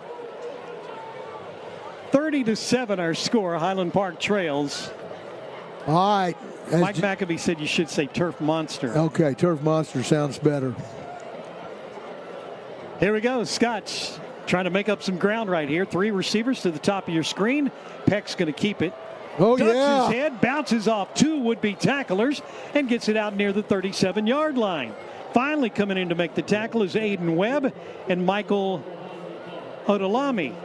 There you go. You got it. Good job. 7 yards, brings second and 3. Warren Peck, very impressive run. Got hit after he was about 2 yards past the line of scrimmage. Pulled through that tackle. How many times do you see Highland Park quarterbacks pull through tackles like that? Warren Peck, big and strong, even though he lost 30, 40 pounds over the summer. His quickness is better, but his strength is still the same. Has Axley in the backfield with him. Axley's going to go out into the pattern. Peck to throw. His arm got hit just as he released it. It's going to be incomplete. And again, that is Christian Tate, who we have mentioned time and time again, getting into the backfield and causing some issues for the Scots offense. Now, Christian Tate's just a load coming off that defensive left side. Coach Wells is probably going to need to find some help out there to chip him. Give his buddy a little help. Here comes the heat again up the middle. Three down linemen, 4 backers coming. Scots are 2 for 6 on third down conversion tries. Here goes Peck. He's got a seam and he's got open field in front of him. This is going to be who can get to the goal line first. He's there. Touchdown, Warren Peck. And Warren Peck does it again. Right when the Scots need a play, he turns it on, runs the option to the right, turns upfield, does not pitch the ball, and he's in the open field for a 63-yard touchdown run. That touchdown brought to you by Bob Lilly Promotions, supporting the Highland Park Scots since 1999. How about Warren Peck getting free and taking it 63 yards for the score? Well, Scots needed that. That's the longest run from scrimmage for Highland Park this year. I think the Scots are going to go for 2 here, and the kicking team I think went on the field. They didn't get the word they wanted to go for 2, and Scots had to take a timeout to adjust and get the right folks out there. Boy, that's a nice, beautiful run by Warren Peck. You don't think, when he runs that option, you think he's going to dish it out. It's going to be Axley or it's going to be Holmes turning that corner. Well, now the defense has three guys to think about. Well, you watch him run. He looks big and bulky, and you don't expect him to be able to break it once he gets out into space. But, man, that was off to the races. And last year, he'd have been caught about the 30, I bet. And that's no disrespect to Warren at all. I give him all the credit in the world for realizing if he's going to be the man this year, he needs to drop some weight and get to where he can do that. Extra point brought to you by Brett Kennedy and Peter McGuire at Kensington Vanguard National Title. Scots for 2 points. Oh, they're not going to get it. Trying to get that pass into the end zone to Steele Tobin. Little bit short. And it goes incomplete, so the score will hold at 30-13. Here's the touchdown run with Warren hitting the secondary. He's pulling away from number 4. Number 7 gets there, but a yard too late. Look at that acceleration. C.J. Johnson, number 7, who caught up to him. Now, Jay, I'm with you. You said it looked like Warren was out of breath on that extra point, and after that 62-yard run, I don't blame him. Take a look at that scoring drive for Highland Park. I don't think there's any card or formula that says when you're down by 17 you should go for 2, unless you're just saying to your team, I've had it. We're gonna get 8 points every time. So I think Coach Allen just wanted to put it to Lake Highlands, even though mathematically the risk may not have been worth the reward. He figured if we do this a few times, we'll make up for the field goal and take advantage of the missed extra point by Lake Highlands. But Highland Park now finds themselves down still 17 instead of 15. Well, here's that scoring drive for the Scots, Russell. They go 70 yards in 3 plays, take 1 minute even off the clock. Touchdown, a 63-yard sprint on the option by Warren Peck. The 2-point conversion to Steele Tobin fails, but at this point, the Scots with 7:15 to go in the half. It's Lake Highlands 30, Highland Park 13, and the comeback has begun. Kickoff brought to you by Davidson Bogle Real Estate. Land is their business. Nick Regas advances on it, puts his foot into it. This is going to be a high end over end. It's going to go over the backs. They had to field it at the 1-yard line. No place to go, and they'll be stopped deep in Wildcat territory. Aiden Webb had to pick it up. Regas puts the ball, Russell. It bounces on the half-yard line and kicks back into the field of play. So there's no fair catch. There's nothing he can do but pick it up and try to recover. You can see where it hits right there.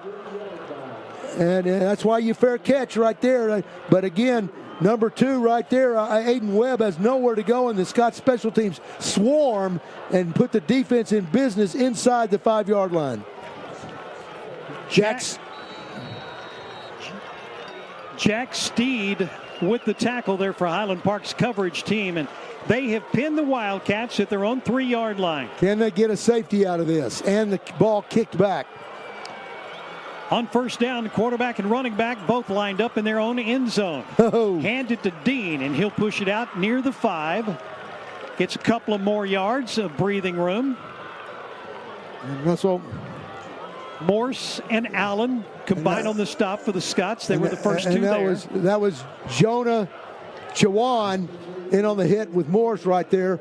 D-line, Russell up front. You got Chawan, you got Hilsheim at nose guard. You've got Hank Lee at the other end. Outside backers are still Winfield and Korn. Allen and Morris in the middle, but fresh legs on the interior of the defensive line. Second down this time. Trip Holly lines up on the goal line. Turns, hands it to Dean. Dean squirts out across the 10, 15, and will get down to the 17-yard line before he's going to have his feet taken out from under him. But again, boy, he's got some speed, and once he gets through there, picked up that 12 yards very quickly. Well, it's a tough play. Jack Morris was in position to make the play. Again, he had two gaps he had to cover. He picked one. Deontay Dean's enough of a good running back to see that and bounce to the opposite hole, and that's where he finds the running room out there for the first down. Now from the 17-yard line, ball still spotted left hash mark. They'll set Trip Marshall as an H-back to the right side. 3 wide receivers. Turn and give it to Dean up the middle. Oh, yeah. Dean got hit at the 18, may have fallen forward to the 19. Jack Morris will get credit for the tackle. Owen Hilsheim also helping out. Couple of yards on the pickup, brings second down. The Scots have had great success in years past rolling defensive linemen, and this is the first game I've really seen them do it a lot this year, but they need to given the situation. Lee, Hilsheim, and Chawan in on the defensive front.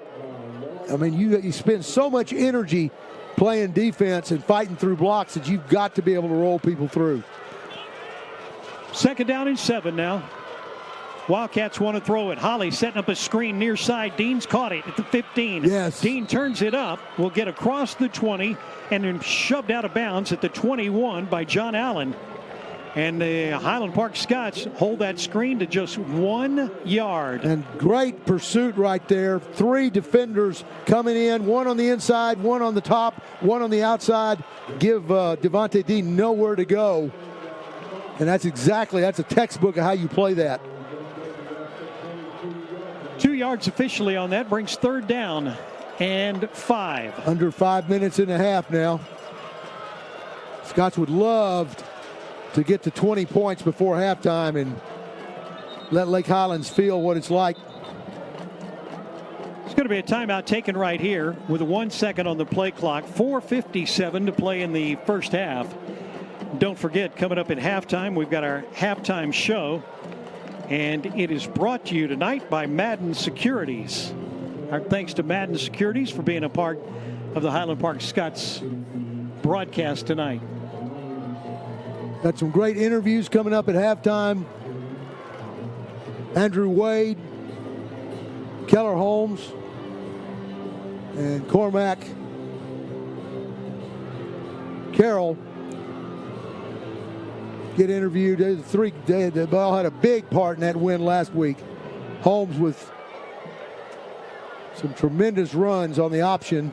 Carroll stood up to the offensive line of Louisville, and Andrew Tate making a bunch of great tackles out of the secondary. They'll be interviewed. Yeah, Keller had 86 yards last week on 5 carries, averaged 17 yards a carry last week.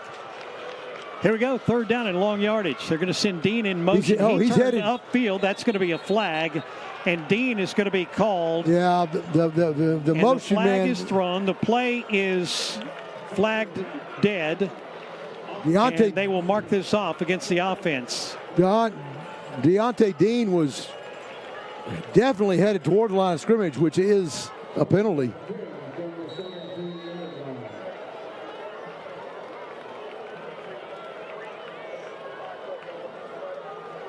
Moves it back to the 17-yard line. 4:48 to go, second quarter. 3rd and 10. Trips look again coming to the right. Dean's in the backfield, tight end set off to the left side. Here comes Trip Holly, rolls to the right, wants to throw, does so on the run, and did he catch it or not? Yes, he did. Far side, yes. They say it is a catch on the far side. And coming up with the ball is Trip Marshall. His jersey was rolled up, but I'm pretty sure that was Marshall. Yeah, Trip Marshall. on the reception, enough for the first down. That's a big conversion right there. 15 yards on the catch. The defensive coaches over on the Highland Park side just were throwing up their hands because you had them in a bind on 3rd and long. This will be the 6th play of the drive coming here for the Wildcats. He'll snap it with only 1 second on the play clock. Pass comes to the near side, caught by the wide receiver. He'll turn it upfield. Harrison Day will get about 6 yards. Tackled at the 38 by Wesley Winfield. And 2nd down and 4. And again, we continue to watch the clock as we're down inside 4 minutes to go. 6 yards on the completion. Well, you ought to get the feel, can't you, of Lake Highlands trying to milk the clock, trying to keep the ball away from Highland Park's offense, keep the Scots offense on the sideline with this kind of lead, but sometimes that can backfire.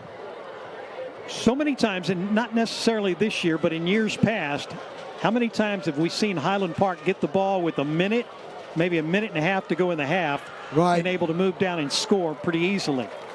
There's Dean. Again, he slithers up the middle across the 45 near the 46. Daniel Turner on the tackle, a 7-yard pickup out to the 45. Scott's picket fence is getting there. They're flowing down the line of scrimmage. But again, Dean is so explosive. He's pulling through tackles and still picking up 4 or 5.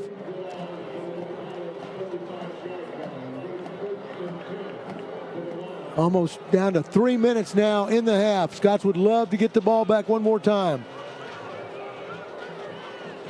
On 1st down from their own 45. Fake the handoff. Holly is going to take it. And he'll pick up about 4 yards. John Allen, inside linebacker on the tackle. Haven't seen that. Fake the zone dive to Dean over up to the right side, and Holly pulls it out when he sees the end crashing down and heads to the left. Holly really has not been a rushing threat this year. Only 21 yards on 15 carries in their first 2 games. That's just his 2nd carry of the night. Looks like Turner, Cormac, Carroll, and Richter back inside. Stacked receivers at the top of your screen. They'll turn, throw that way. It's going to be incomplete.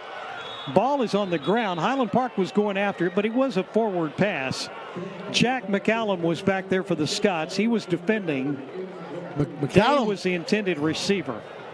McCallum did a great job out there on that. He was the receiver in front of the stack, was trying to block him, but he was fighting through it and almost came up with a big play right there. Again, you think if you see that stack enough, you're going to see something deep, or Highland Park's going to jump it and pick it off and go the distance the other way. Big James Ward, the center, at 320 pounds, out over the football. Stacked receivers off to the right side. Yeah. Dean's going to take the handoff up the middle. Jack Morris got him around the waist and drags him down. And we've got a timeout called by the Scots with 2:05 to play. 4th down coming up. 4th and about 4. Big play. Okay, Coach. 4th down and 4. You're Corey Campbell. What are you thinking right here? Go for it and give Highland Park the football in good field position. With this lead, I'd punt it. With this lead, I'd punt it and say, let's see if Highland Park can go. I think they can, but he probably saying, let's see if they can go 80, 90 yards in 2 minutes. We've all seen that many times before. That movie is we know the ending. Jay Ellis, let's get your thoughts on that. You punting or you going for it? Well, listen, I'm a Scots fan, not a Wildcats fan, but I'll tell you, they're going to punt. The way they've been running the clock and not taking much risk on this possession shows they'd be thrilled to get out of here 30-13. Of course, they wanted 3 or 7 more, but they would be thrilled to go in 30-13, and so they're going to try to pin Highland Park. They would hope inside the 10, but as was discussed before, Highland Park has a habit of moving the ball quickly, especially when the clock is moving and there's under 2 minutes, and especially when defenses loosen up and try to play a little bit of a caution or a prevent defense. So I expect, their offense is on the field, but I suspect we're going to see a punt anyway. This might be snap it to the quarterback and he pooch kicks it. But Trip Holly's in at quarterback. He's going to take a stance back. Now he's going to back into a punting situation. He'll take the snap and will kick this one away. It's going to be a low one that's going to bounce into the end zone. They'll bring it out to the 25. Highland Park has 2 minutes to try to go 75 yards and get it into the end zone. Well, this is just exactly what Coach Allen has these guys trained for. The urgency. They've so the ball be on the 20-yard line, so 80 yards away. Let's see if the offense can methodically go down the field, just take nickels and dimes. They got 2 minutes. I'm looking for timeouts on the scoreboard. Highland Park has 2. I said 25. Should have said the 20-yard line. That's where the Scots will start from. Stacked receivers. Stacked receivers both ways. Peck to throw. Airs this one out. Right side. It's going to be incomplete. Pretty nice defense played on the far side by Myron McGee. Pass was intended out there for... And Myron McGee Schneider, it was intended for. Based on how Myron McGee played that, if that's Coach Allen and Charlie Snyder over there, I might do the same thing, stutter step, and go right by him because he's laying in weight, jumping it.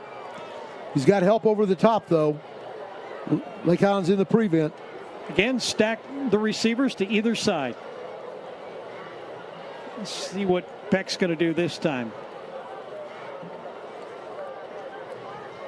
Wants to throw. This time he's looking to the right side. Pulls it down. Now he's going to scramble.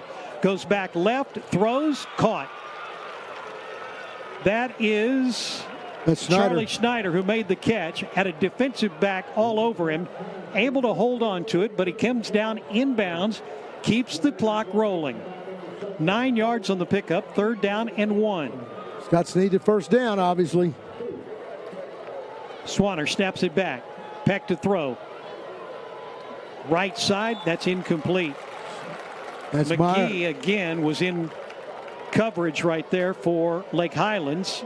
Charlie Schneider, the intended receiver, and it's knocked away, incomplete. Yeah, and 4th down right here. Keller Holmes enters the game for the Scots along with Steele Tobin. Well, okay. Clock is running. The back judge waved his arms, blew his whistle, and they didn't stop the clock. Yeah, the clock's been running since that pass was incomplete.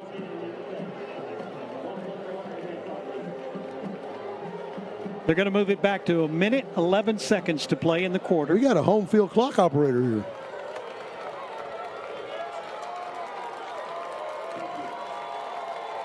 Fourth down and 1 here for Highland Park. 2 in the backfield. It's going to be Axley and Holmes. Peck takes a snap, turns, hands it off. Holmes up the middle, got the first down. Oh, great effort. He just ducked his head and blew his way through the hole to pick up the first down. And you watch this right here. Axley comes in there, gets a good lead block, but then Holmes has got 3 guys on his back, and he bulls his way. That's the kid who in junior high. Oh no, ball. Problem for Highland Park's offense. The defense got back there. Peck was being slung to the ground. Will Ogle covered the football. Let's see what they're going to call. We have a penalty flag thrown. Would this be intentional grounding? I would think it would be incomplete class or a fumble. I'm interested to see what the call is. Intentional grounding called against Highland Park. That's a loss of down. And a spot foul. Wow. First down and about... No, loss of down, so it'll be 2nd down. Yep. 51 seconds in the half. Highland Park's got to go all the way out to the 42-yard line for a first. They need 22 yards on this 2nd down. Everything been going Lake Highlands' way so far. Here we go. Peck wants to throw, in trouble. Steps around 1, and now he's going to get sacked back at the 11-yard line.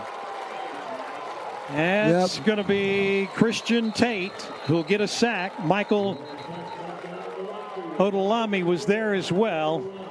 They'll get credit for the sack. The defensive ends again causing havoc for the Highland Park offensive line and backs trying to block the corners. That time Warren Peck rolling to his left. Thought we had a good block from the back going to the left, but again, defensive end or backer for Lake Highlands fights through it and gets into Peck's face. Loss of 7 on the play. Now 3rd down and 29 when we get back to action. A timeout's been called on the field. Both coaches get their respective units off to the sideline to talk to them. 39 seconds. 30-13, Lake Highlands leads. Highland Park trying to put a dent in that lead if they can do something right here. Scots will get the second half kickoff. Our second quarter replays again brought to you by HP Wealth Partners, real guidance for real people. Our thanks to them for being part of the Highland Park Scots. Okay, what do you think? You think Coach Allen punts here? Or no, the clock will stop on change of possession. Oh, it's 3rd down here. Okay. We won't punt on 3rd down. Right. I'm pretty sure of let's that. not do that.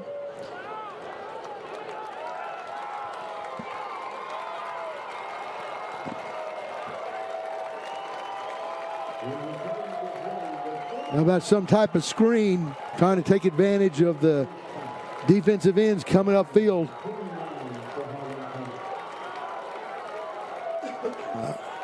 Secondary is going to play way off the football. They're giving Highland Park receivers a cushion. Here we go. Snap it back. Draw play. This is Kellen Holmes. Holmes has the 20. Holmes trying to get out of bounds on the far side. He'll get out right around the 23. It'd been better if he stayed in and forced Lake Highlands to use their timeout. Now they're going to stop the clock with 28 seconds. They let it run for a couple of more. So play. Okay, the Scots are going to come in here and kick it away. Yeah, is Deontay Dean deep? Let me see. Number two is Dean. So Deontay Dean is deep. I don't know if you want to kick to him.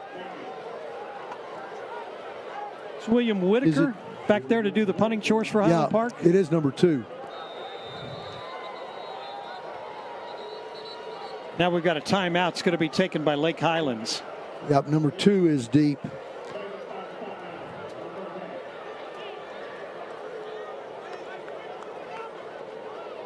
Yep. Fair catch it. Jay says there might be setting up a free kick where you fair catch it and then you can kick an uncontested field goal. I would love to see that. I've never seen that happen in a high school. I've heard about it forever. I think it went away in the 50s. It's still in the rule book. That'd be fun to see. But I think this punt is going to go far enough, although the wind is strong out of the south to the north. So if it was a short kick and a fair catch, it's a possibility. Jay, you were saying earlier you saw a lot of lightning off to the northwest. Has that subsided? No, we're still seeing it about every couple minutes. Now, it doesn't seem to be getting any closer, but fans in the stadium, if they look more north than west, there's been lightning there several times, and some of them fairly large bolts, but I don't know if the referees have even noticed. Well, each bench, each training staff on each bench, I'm sure has lightning detector, so if it gets close, they'll be the first to let everybody know. William Whitaker has it ready to go. He'll stand at his own 10-yard line. Deontay Dean is now deep. Make sure you kick the ball away from him. High snap. Whitaker pulls it down. Gets a foot into it. It's going to come off to the right side, and Highland Park's going Lots of flags. Flag down here on the. We've got a flag back at the 42 of Lake Highlands. And there's another flag at the 39. Trying to see where they were going to spot the ball. Are they spotting it at 34? Yeah, when they brought Dean on, they may not have taken one off. So there may have been 12 men on the field.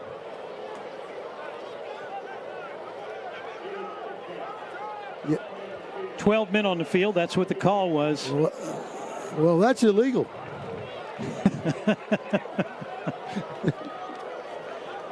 Yeah, the clock, as Jay said, did not start at all.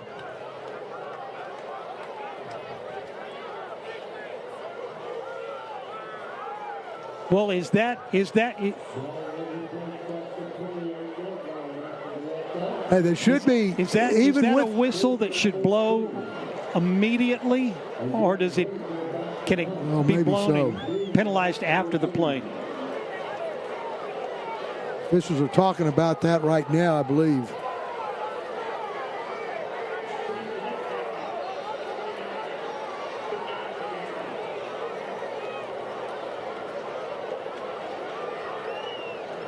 Boy,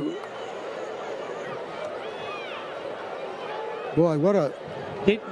I'll tell you, Jay, we couldn't hear him. Did he say he's going to put more time on the clock, or what did the referee say? They ran 3 seconds off. Yeah, he said that entire play took only 3 seconds. William Whitaker did a heck of a job bringing down that snap. Whitaker, again, will get a foot into it. Again, it's going to be a wobbler off to the right side. It'll go out of bounds near midfield someplace. And that one took 0 seconds. And that one took 0 seconds. Clock did not run on that play. How can a clock not run? If you've got a Put clock. the ball down at the 50-yard line, and let's see if they're going to. See if Coach Allen makes a point. Decided that was 3 seconds also. That was more than 3 seconds.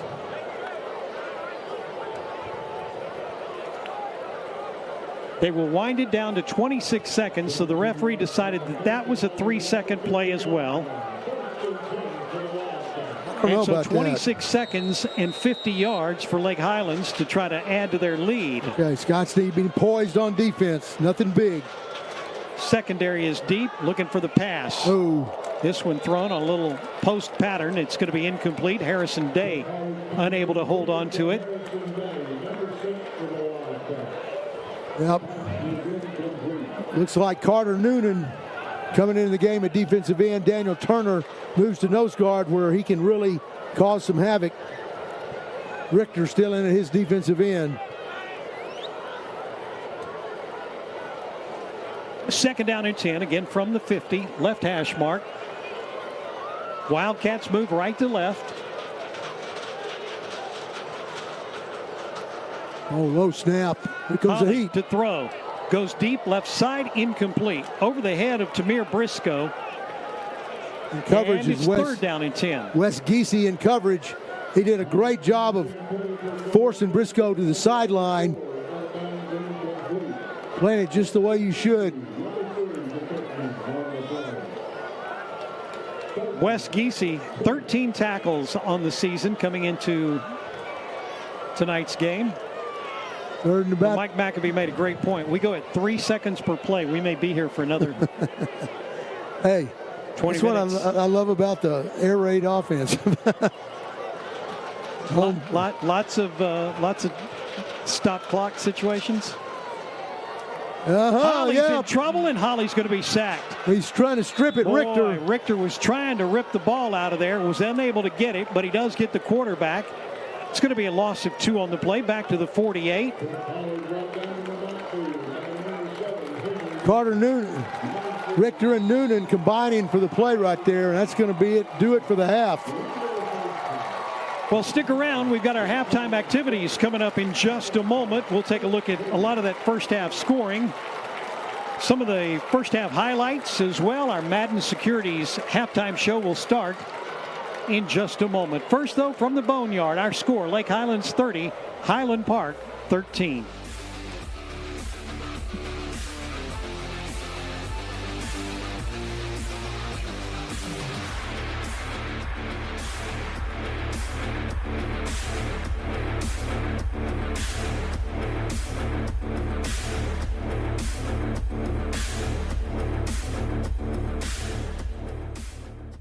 Scots find a way. Scots find a way.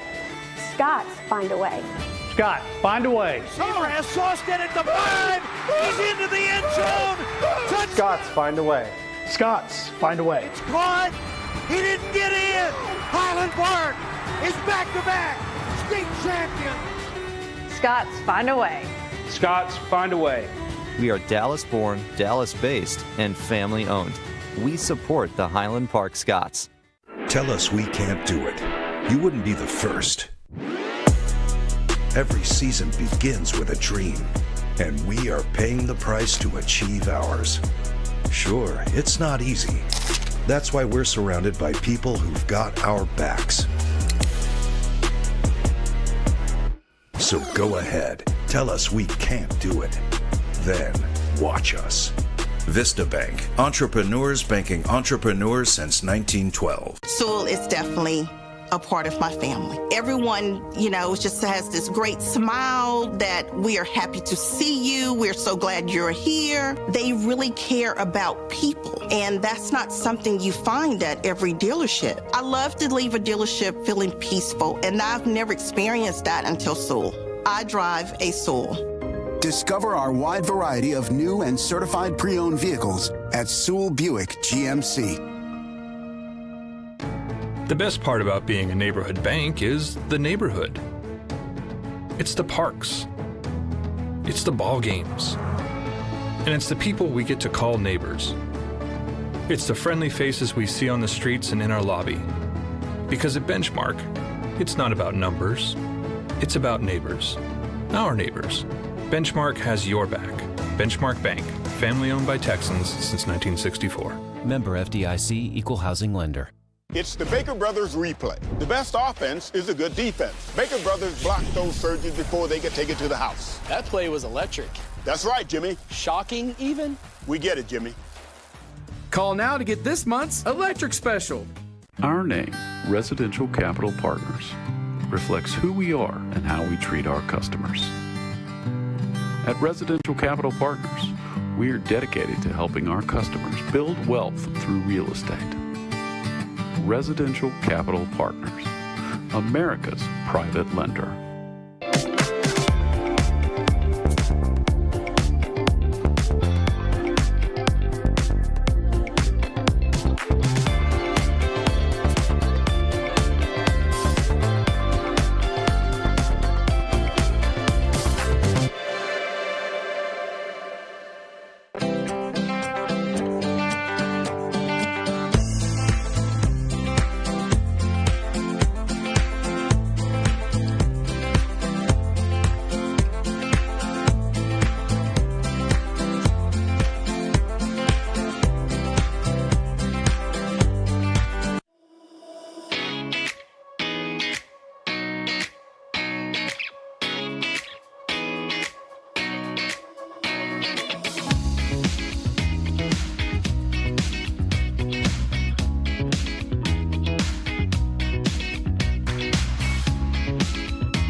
Welcome back to the Boneyard. This is the Highland Park Scots and Lake Highlands Wildcats. This is the Madden Securities halftime show. Madden Securities, global capabilities from people you trust. Scots down 30-13 at the half. We're going to toss it down to the Highlander Band and Bells, then we'll be back to recap the first half after this.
Highland Park High School presents the 2023 Highland Bells. Lieutenants from left to right are Alexandra Wright, Ellie Donahoe, Sophie Bishop, Addison Renfro, and Mary Matheson.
For your halftime entertainment, the Bells will perform a jazz routine to Don't Be So Hard.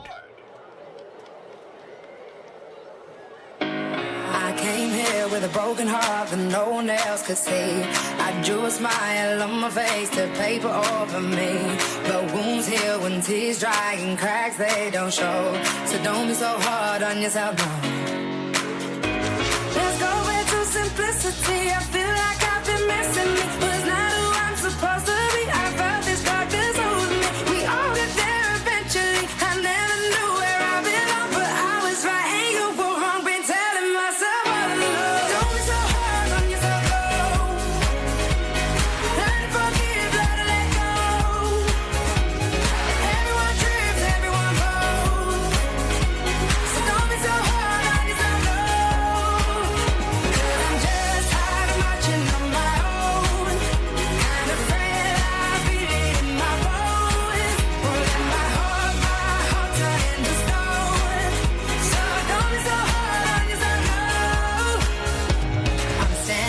On top of the world, right where I wanna be. So how can this dark cloud keep raining over me? We all get there eventually. I never knew where I belonged, but I was right and you were wrong. Been telling myself all along. Don't be so hard on yourself, no. Learn to forgive, learn to let go. Everyone trips, everyone falls. So don't be so hard on yourself, no.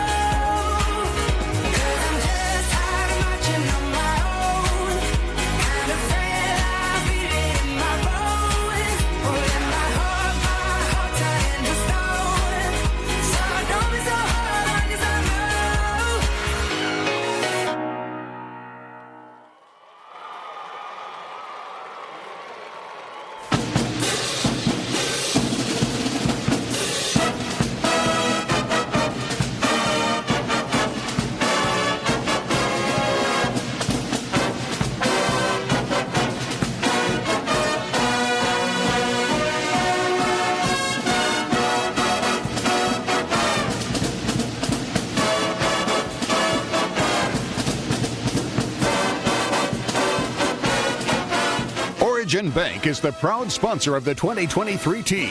The Highland Bells are under the direction of Mrs. Shannon Phillips. Associate Director is Mrs. Emily Sanchez. And Assistant Director is Mrs. Berkeley Slover.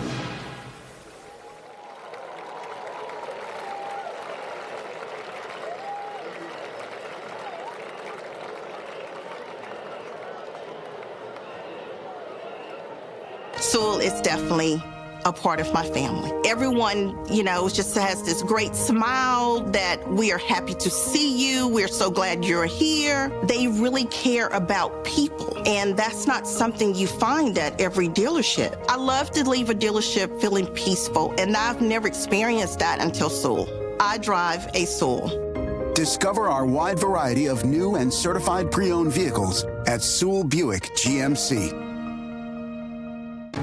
The best part about being a neighborhood bank is the neighborhood.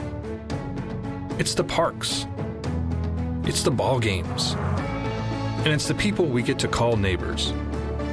It's the friendly faces we see on the streets and in our lobby.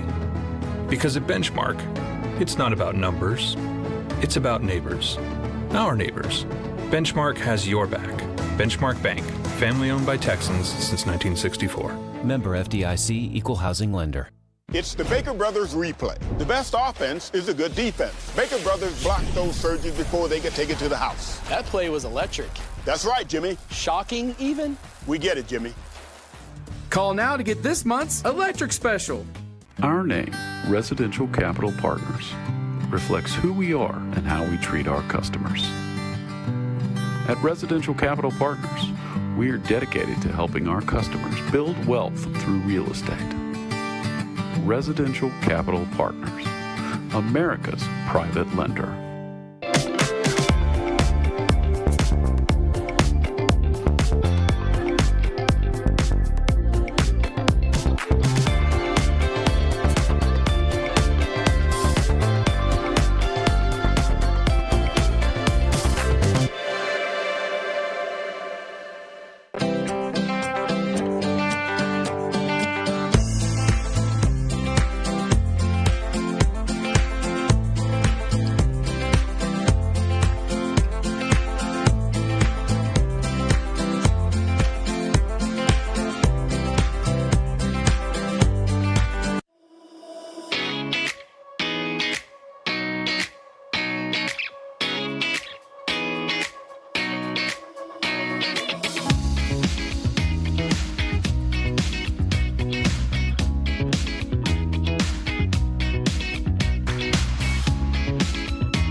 Welcome back to the Madden Securities halftime show. Madden Securities global capabilities from people you trust. Will Washington here with former Scots quarterback Henry Allen. Scots down 30-13 at the half. Henry, it was not an ideal half, and so there's definitely some things Highland Park can build on, but we're going to recap it right now. We're going to solve some problems, and we're going to go in and see what we can do in the second half. And so, Henry, you got to start with the offense. One of the things that we said in the pregame is we really wanted to see them spread the ball around to different receivers, really take advantage of a defense that's very similar to theirs.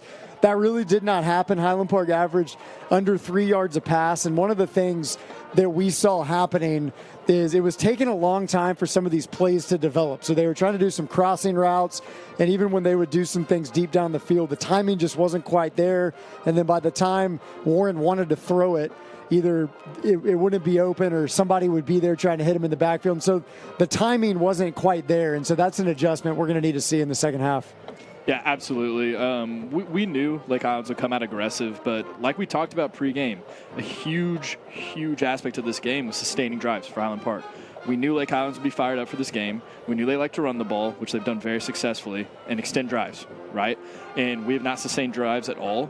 Their defense is playing very aggressive, and we did not adjust to that at all. So I'm really looking forward to see how Randy calls this second half. I really do expect to see a much more spread out offense and much more simplified plays. We're going to see Warren Peck make quick decisions. I see the run game, him affecting the run game a lot more, and I see him getting the ball out quick. Because when you're playing a defense that's aggressive and playing man, blitzing a lot, you have to make them respect you. You have to either get the ball out or establish a run game, and we haven't really been able to do much of either. Yeah, and in theory, I mean, they were calling some things that when you watched it from up here, you're like, that should work. But the timing's just not quite there because you're dealing with this aggressive defense. I'm thinking about they had a crossing route early. It was a mesh play, and you got to time that really well. They didn't quite have it. And then there was one play as a crucial third down. They ran a post right into the middle of the field was open. And, again, it just was a timing issue. And so I think you're right. If they spread them out a little bit, simplify it, get some quick passes going, make the defense define. Are they going to attack the box? Are they going to sit back? I think that can really make it more simple. Absolutely, and give credit to Lake Highlands. I've been very impressed with how this game has been called, both offensively and defensively. They're doing on offense much of what we're talking about. The quarterback is making easy, simple reads. The run game is very lethal. They're attacking our light box, and I've just been really impressed. I think the key to the game is, well, there's going to be a lot on Warren Peck's shoulders going in the second half. He's going to have to be the main focal point going forward. And two, receivers have got to get out of man coverage. Receivers have got to get open. They are not respecting our pass game. They're loading the box, blitzing, and leaving their DBs in man coverage. We haven't seen anyone get open. So I expect that to open up the second half. Coach Allen is great with second-half adjustments, and I know these kids are ready to play. This game's not over by any means. Let's check out some Highland Park highlights from the first half. There are certainly some things that they can build on going into the second half. You see it right here. Scott's running out here, and this is going to be the first touchdown. Great little play right there, a pitch to Keller Holmes. He's doing what he's been doing these past few games here. You got to love this play from Keller. Can break these tackles, get right in there for the touchdown. Just been lethal the past couple weeks. This time, Warren keeps it, finds a gap, takes it all the way. A huge play. This was an enormous one for the Scots, Henry. They really needed a momentum play. Absolutely. Right here, you get this angle right here. And we've been talking about it. He's known as a guy that throws the ball, but he's really growing into this dual threat quarterback. You really see the speed. And so Coach Allen really liked that. The two plays that you saw that got into the end zone for the Scots, both option type of plays, and they're really creating a numbers advantage. They say with those plays, trying to equate numbers in the run game. And so when you use that quarterback, and then they had two running backs in that two-back formation, it gives Keller an extra blocker. So there's some things they can build on, no question. Absolutely, and like you're talking about, it's a numbers game. The defense on any given play does not have a defensive player assigned to the quarterback in the run game. So when you're able to use the quarterback's feet, especially in this offense, it really opens up. You have to be a mobile quarterback in this offense. And it really opens up gaps, passing lanes as well. I really, really am looking forward to seeing – I really think you're going to see ball come out really quick the second half. I think you're going to see Warren use his legs a lot in the second half as well. This is the Madden Securities halftime show. Will Washington here with former Scots quarterback Henry Allen. This week, Jim Castle sat down with some Highland Park Scots football players and interviewed them. This is what they had to say. Then we're going to send it to commercial. One of the things I love to get when talking to you guys is there's some great old YMCA stories because you're going up against your buddies who probably are on the team with you in many regards. You're all smiling because you all got great, probably memories. Keller, you in particular wrote down that you I think you said you trucked Hudson Reed. Yes, sir. And that was your endearing memory of YMCA football. Tell us about Hudson Reed and that play. Well, Hudson Reed is one of my good friends. We're always competing. We have since six-man YMCA football, and I remember the exact play. It was Bradfield Field, and it was a tight game. Got a little run, just laid the wood on him. Do you remind him of that quite often? Yes, sir. every day. Every chance I get. And you're still friends. That's amazing. Yes, there you go. Yeah. Well, Andrew, we'll move over to you. But while we're on the subject of Hawaii football, any good stories from you? I know you said you're on a team that I think won one game in 2 years, but as long as you made a trip to 7-Eleven, everything was good. It was. I was on the team with Hudson Reed actually. So. Oh, okay. It was Andrew. Andrew too. He was looking for you as well. We weren't that good, but we had a lot of fun. We won one game at Caruth Park, I think. Yep. That was our only win in 2 years, and then we went to 7-Eleven up the street and got Slurpees. So it was a great time. So it was a great day. Well, you're winning now, and that's what matters. When did you start playing nose guard, and how long did it take you to adjust to that kind of mentality of, I'm not going to be the guy making a lot of tackles. I'm going to let other people make a lot of tackles because I do my job? So I got moved to nose guard around game 5, game 6 last year, and kind of immediately I was thrown into the starting spot, and I think I adjusted really fast. I've always been pretty physical. I was built a little bit more like a nose guard than a linebacker towards the end, but I was just having fun. I was learning the position, and I think it's good to remember when you're playing on the D-line, you know, that although you may not get the prettiest stat line, you're a team player, you're part of a team. You know, there's other guys that are going to be making plays probably more than you, and you just have to be all right with that. Your bio stated that you really didn't get your growth spurt until you were kind of a freshman, if I read correctly. Yes, sir. And you're a big guy now, especially for a running back, and that it was kind of frustrating for you because everybody else had grown quickly and you were still small.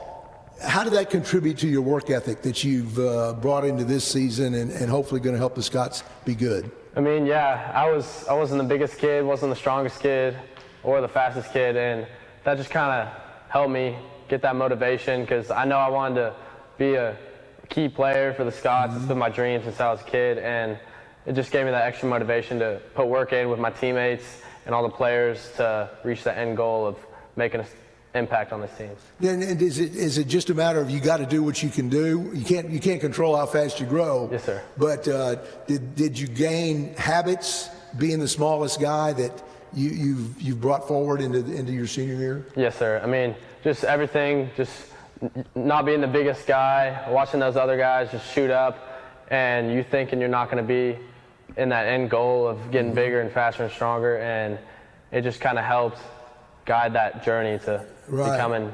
Are you looking forward to going to the middle school and maybe telling some of those guys down there that, hey, yes, sir. I was this big when I was here? Yes, sir. I mean, I just got to go tell them, keep working. Yeah. Whatever you put your mind to, you can achieve, and just never stop because it's all going to pay off. Right. Well, and over the last few years, I know in your bio you said you've had some injuries to overcome, which always, I think, gives guys a different perspective if you've had to sit out and watch and not be able to play. Tell us what you had this past year you've had to overcome. And going into my junior year, that whole summer, I had a fractured foot, so I didn't get to do any summer workouts with all my boys, so it was just hard to sit on the sideline and do the injury workout. But going in gave me a new perspective just about hard work, and going into my senior year all season with powerlifting and off season and spring ball, it just gave me more motivation to work harder. Last question for you, Keller. Usually Highland Park is searching for running backs, but this year Coach Gibbs has got a stable of about 5 guys who all can go. You're yes, one sir. of them. But what's it like to be pushed every day by 4 other guys who they're gonna work just as hard as you are? I mean, I love it. I love having, like you said, a stacked RB room where we can rely on each and every one of them. If someone gets a cramp or someone maybe doesn't do the right thing, we know that the next guy, like next man up mentality, that next guy is just going to do as good or better than the guy behind him. Tonight's player profiles have been brought to you by Madden Asset Management, global capabilities from the people you trust. You're watching Highland Park football, sponsored by the Sewell Automotive Group on the Game On Sports Network. One of the things I love to get when Conveniently located between Lovers Lane and University Boulevard on Preston Road. Not Just Soccer is locally owned and has served the Highland Park community for youth sports equipment needs since 1989. Whether you're looking for soccer, football, basketball, baseball, volleyball, or lacrosse equipment, they carry it all, and they take pride with specialists in each sport, and in many circumstances, you'll be helped by a current Highland Park athlete. Go Scots! Conveniently located between Lovers Lane and University Boulevard on. At Patmos Capital Partners, our focus is on one thing: serving people. Our team is hardworking, humble, and ready to serve our residents and wisely steward our investors' capital. Our firm is focused on buying real assets that appreciate over time. We buy in growing communities with a high amount of job growth and in-migration. With a deep network of broker relationships, we pride ourselves in offering our investors off-market opportunities with attractive, risk-adjusted returns. We add value by employing best-in-class management teams who are dedicated to creating a thriving community by putting its residents first. Our in-house construction teams operate with a high level of detail, speed, and efficiency, and improve our interiors and exteriors with a unique focus on design and new amenities. This allows us to increase revenue and decrease expenses, boosting our bottom line and maximizing our property values. We serve our investors with quarterly distributions, attractive tax advantages, and a hedge against inflation. Interested? Visit patmoscp.com today.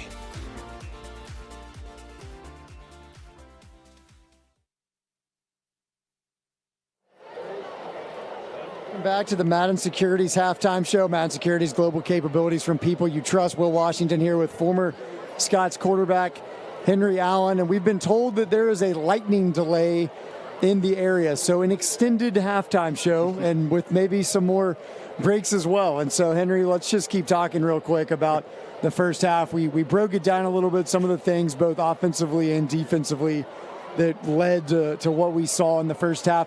What's the biggest offensive adjustment you want to see the Scots make in the second half? I want to see us get the ball out quick. This offense is predicated on a lot of timing, both with slot receivers, outside receivers, short routes, and a big part of the offense tonight so far has been Warren Peck's legs, right? And there are a plethora of run-pass options in this offense.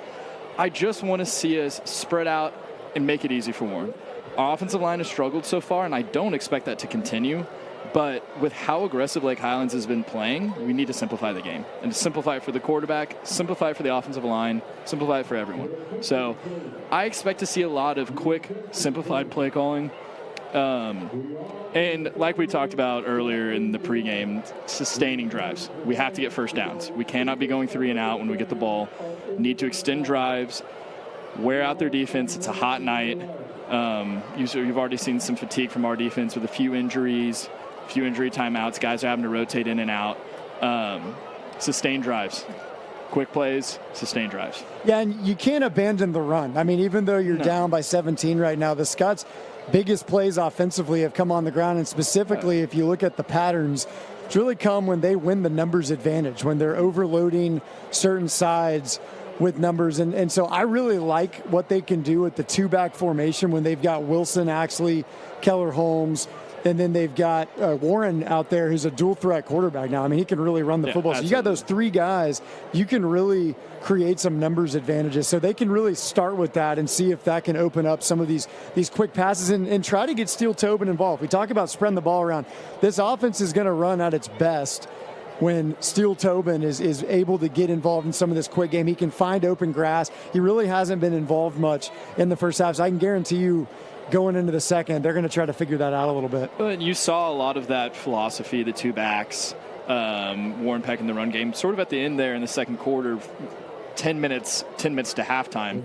We were trying to get in that, and it was successful when we were running, but we were down a lot, and clock was ticking on halftime. So we had to sprinkle in some pass. I expect when this game resumes, you're going to see a lot of two-back sets, a lot of quick passes, and absolutely Steele Tobin to get involved. He was one of my keys, I thought, coming into this game, especially with how aggressive this defense plays. Like we were talking about, slot receivers feast against aggressive defenses like this.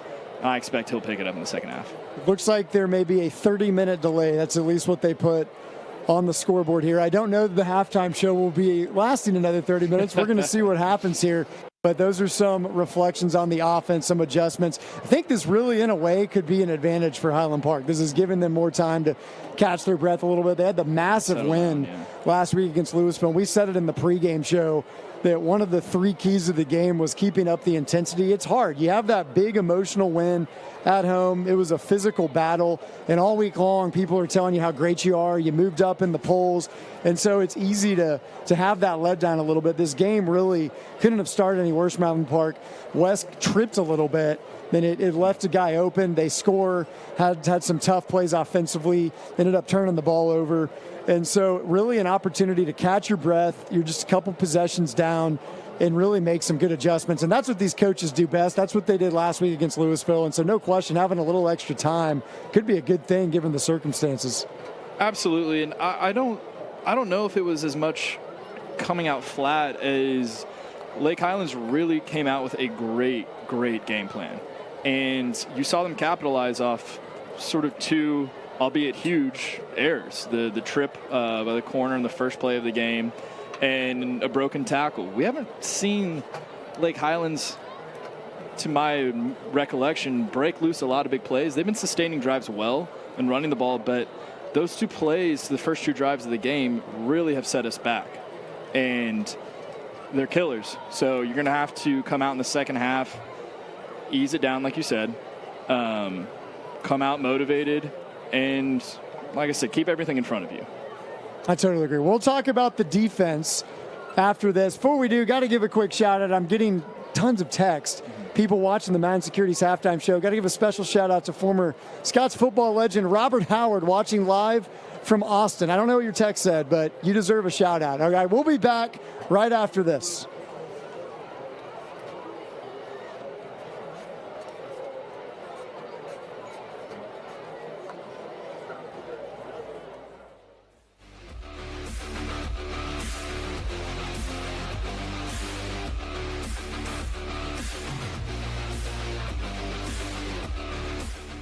Imagine there's a better way to fly that's anything but ordinary, where crowds are a thing of the past and your schedule stays your own, where stress will vanish before your eyes. Because with us, your flight is a joyful part of your journey. We take you where you want to go with all the things you value most. So whoever you are, or whatever the reason, we're so glad you decided to depart from the ordinary. Scots, find a way. Scots, find a way. Scots, find a way. Scott, find a way. Has sauced it at the 5. He's into the end zone. Touchdown. Scots, find a way. Scots, find a way. It's caught. He didn't get in. Highland Park is back-to-back state champions. Scots, find a way. Scots, find a way.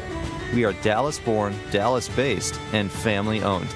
We support the Highland Park Scots. Tell us we can't do it. You wouldn't be the first. Every season begins with a dream, and we are paying the price to achieve ours. Sure, it's not easy.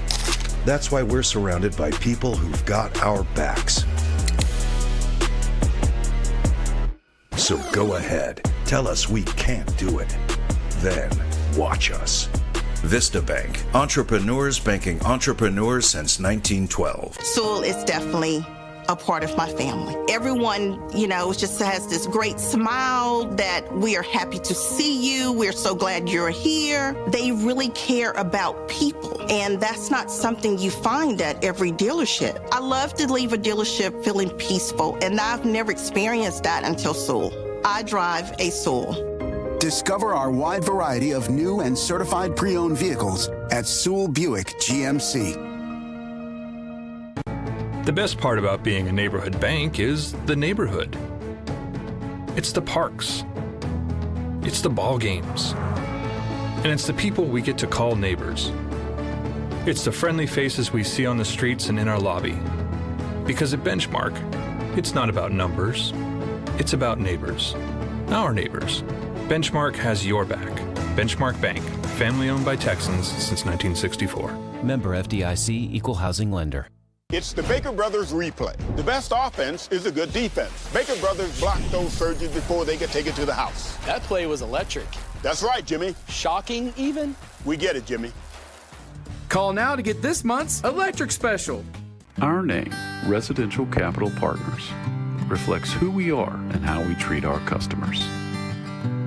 At Residential Capital Partners, we're dedicated to helping our customers build wealth through real estate.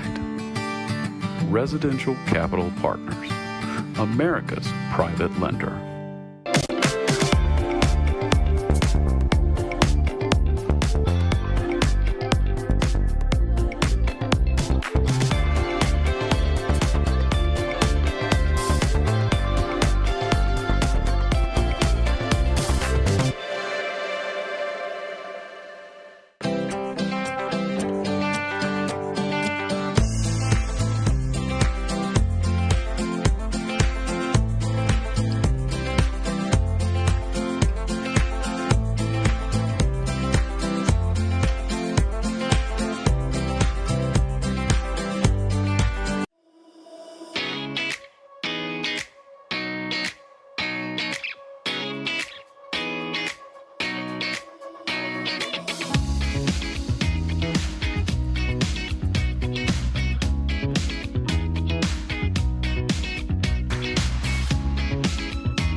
Conveniently located between Lovers Lane and University Boulevard on Preston Road. Not Just Soccer is locally owned and has served the Highland Park community for youth sports equipment needs since 1989. Whether you're looking for soccer, football, basketball, baseball, volleyball, or lacrosse equipment, they carry it all, and they take pride with specialists in each sport, and in many circumstances, you'll be helped by a current Highland Park athlete. Go Scots! Welcome back to the Madden Securities Halftime Show. Madden Securities, global capabilities from people you trust. We are here at Wildcat Ram Stadium as our backdrop has fallen. Everything's falling with the rain and the lightning delay. Will Washington here with former Scots quarterback Henry Allen. And before we talk about the defense, gave a shout out to a former Scott, good friend of mine who's in Austin. But you said you got a text at halftime. There's an even farther geographical location. Tell them where they're watching from. We love Highland Park. We love our alumni. And just to show you how far-reaching this broadcast is, we got Morgan Schneider and her group of friends all in Cabo, Mexico. Shout out to y'all watching, cheering on the Scotties. We're going to make a comeback. There you go. So another country. So if you're farther than that, text us. We'll give you a shout-out on the broadcast. If you don't have our number, I don't know what we can really do about that. Let's talk about the defense. 30 points at half, Lake Highlands scored. There were some things that you saw defensively that they can certainly build on. Absolutely. They're just you got to give the Wildcats a lot of credit. Their head coach, Corey Campbell, calling the plays for him for a long time. They had a great game plan. They did a really good job executing. Highland Park, they started to slow them down a little bit. And like you said, it was more sustained drives. They had a couple bigger plays, but they were just doing a good job. They were balanced. What's one thing from the Scots defense that you think that they can build on? I have really liked when we have stayed in our base formation. Our defense is predicated on 3-4, bend, don't break. Might give up some yards, but everything stays in front of you. Where you've seen us get snake bit is even in the first play of the game. We stack the box, go man coverage across the board. And I like what Coach Leitner has done, trying to dial up some pressures, dial up some exotic defenses. But Lake Highlands has been a step ahead this whole game. And I think the key going forward for our defense is getting back to basics. I totally agree. And one of the things that we saw is, in theory, this is not an offense that will thrive if they're behind the chains. They had a couple times where there'd be a penalty or a busted coverage or something, but in theory, when you get them in those 3rd and 7, 8, 9, 10, that's where you want them to be, because that's when you can force those turnovers. That's what we were talking about earlier in the pregame show. And so I think that's one of the things. It all starts with this Highland Park defensive front, really making sure, really just the simple fundamentals. They're getting in their gaps. They're doing a good job funneling it to the linebackers and not allowing them these larger plays on first down. And so I think if they can get them into those longer third downs, I think you have to question if it's sustainable for that offense to continue to go down the field, because that's not what they want to do. I've been insanely impressed with, one, the game plan coming in. Lake Highlands has had an incredible offensive script to start the game, making it very easy on the quarterback. He's picking and choosing his passes. There's nothing too difficult. Everything is very nice and flowing.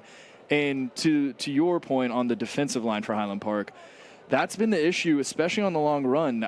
Lake Highlands' offensive line is really imposing their will. They have been excellent in pass blocking. They've been excellent in the run block, especially on their guard tackle pulls, their counter schemes, even their zone blocking. They are washing Highland Park down. So we've got it. Our defensive line, our three up front, have got to maintain their gaps. And part two to that is our linebackers need to be more aggressive. We're seeing the first bit of contact with their running back is 3, 4, 5 yards down the field. We need to be up at the line of scrimmage, making plays. The other thing that we saw a little bit is there was some success that Lake Highlands had, and there's a few plays in particular. They went back to it twice. There's one play, it's kind of a rollout, and they would isolate a guy, run a little out route. Yeah. And we were talking about that up here. It's actually a play that Highland Park has, but they had a lot of success with it. The one thing I noticed is the later time that they ran it, the space was a little tighter. So one of the things I'm wondering, it's just part of the chess match, is if you're Highland Park, you anticipate it a little bit. They start to force it into some tight windows. You're wondering if they can really try to get this offense that is a little turnover prone, force them to throw it in some tight spaces if you can anticipate some of these things that they're doing, because they are going back to some of the same things. Well, like we talked about in the pregame, this is Lake Highlands is a team that likes to run the ball, and they have had an excellent passing game tonight and a pass attack. The plan has been great, but like you were saying, the windows are getting smaller. Our DBs, we've played well in coverage. I mean, outside of the first broken play, I've liked what we've done in coverage, and it all goes back to the front seven. Have got to get them to second and long, third and long, force them into passing situations, because while I don't doubt that they throw the ball well, I'm not sure how well Lake Highlands can sustain it. If we can continue or start to get them in these long passing situations, I just don't know if it's sustainable for Lake Highlands. Their coach, Bobby Leitner, defensive coordinator for Highland Park, he's one of the best in the business, in my opinion, at game planning and at making adjustments. I've seen it since I've been on the broadcast over the past few seasons. Some of his game plans have just been masterful. No question right now. You're giving him a lot of time to look at things and make some adjustments. I really have no doubt they're going to come out here whenever this weather delay ends, and I'm excited to see how he adjusts. To speak to his scheme, Bobby Leitner is a very, very smart guy. Back to my days when I was playing, he was our defensive line coach. He was one of those coaches that you knew he had a bright career ahead of him. Really smart, really genuine, but very, very intuitive coach. And like I said, I don't think there's a ton of adjustments to be made. We've gotten out. Lake Highlands has caught us a few times out of position, but I think, like we were saying, keys to the game, keep everything in front of you, get back to basics. So the crowd out here, it's thinning out. They're being told to seek shelter. You see a lot of cars driving away. So it's going to be interesting. Lake Highlands riding a pretty loud home crowd here, and so it'll be interesting when this resumes what's going to happen. This is the Mountain Securities Halftime Show. We're watching here with former Scots quarterback Henry Allen. We're going to take one more break, give you one more segment, and then we're going to ride out this weather delay here.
At Patmos Capital Partners, our focus is on one thing: serving people.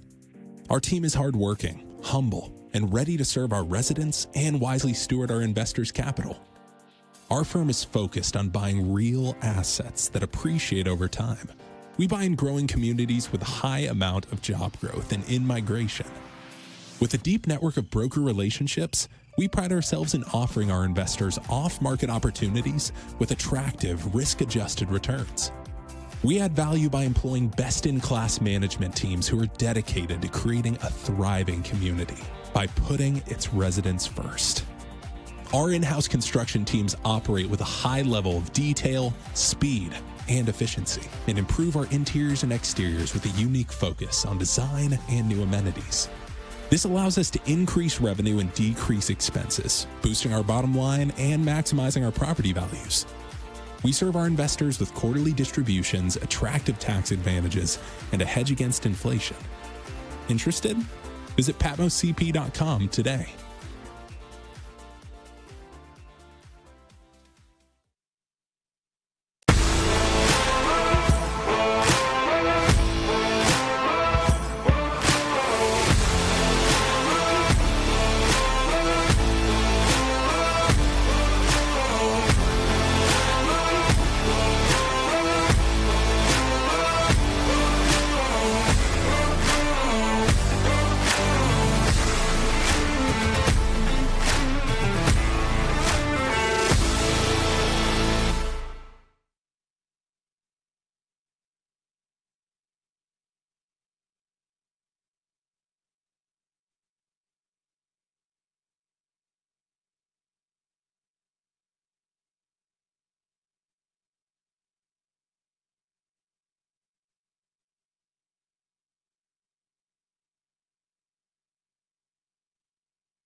I'll sit down, have a cup of cappuccino, a cookie, read a book. When the car is ready, they come get me. It's a great way to start a Saturday.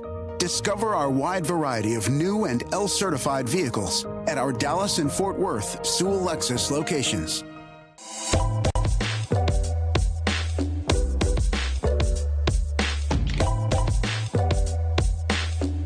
Highland Park Village, Dallas's premier shopping and dining destination.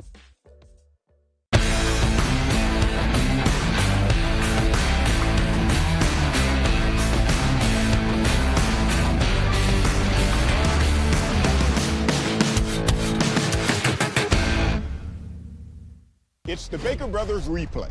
Team Baker Brothers scored a big one with its touchdown tune-up. That unit sure has some cool moves. I'll admit it, Jimmy.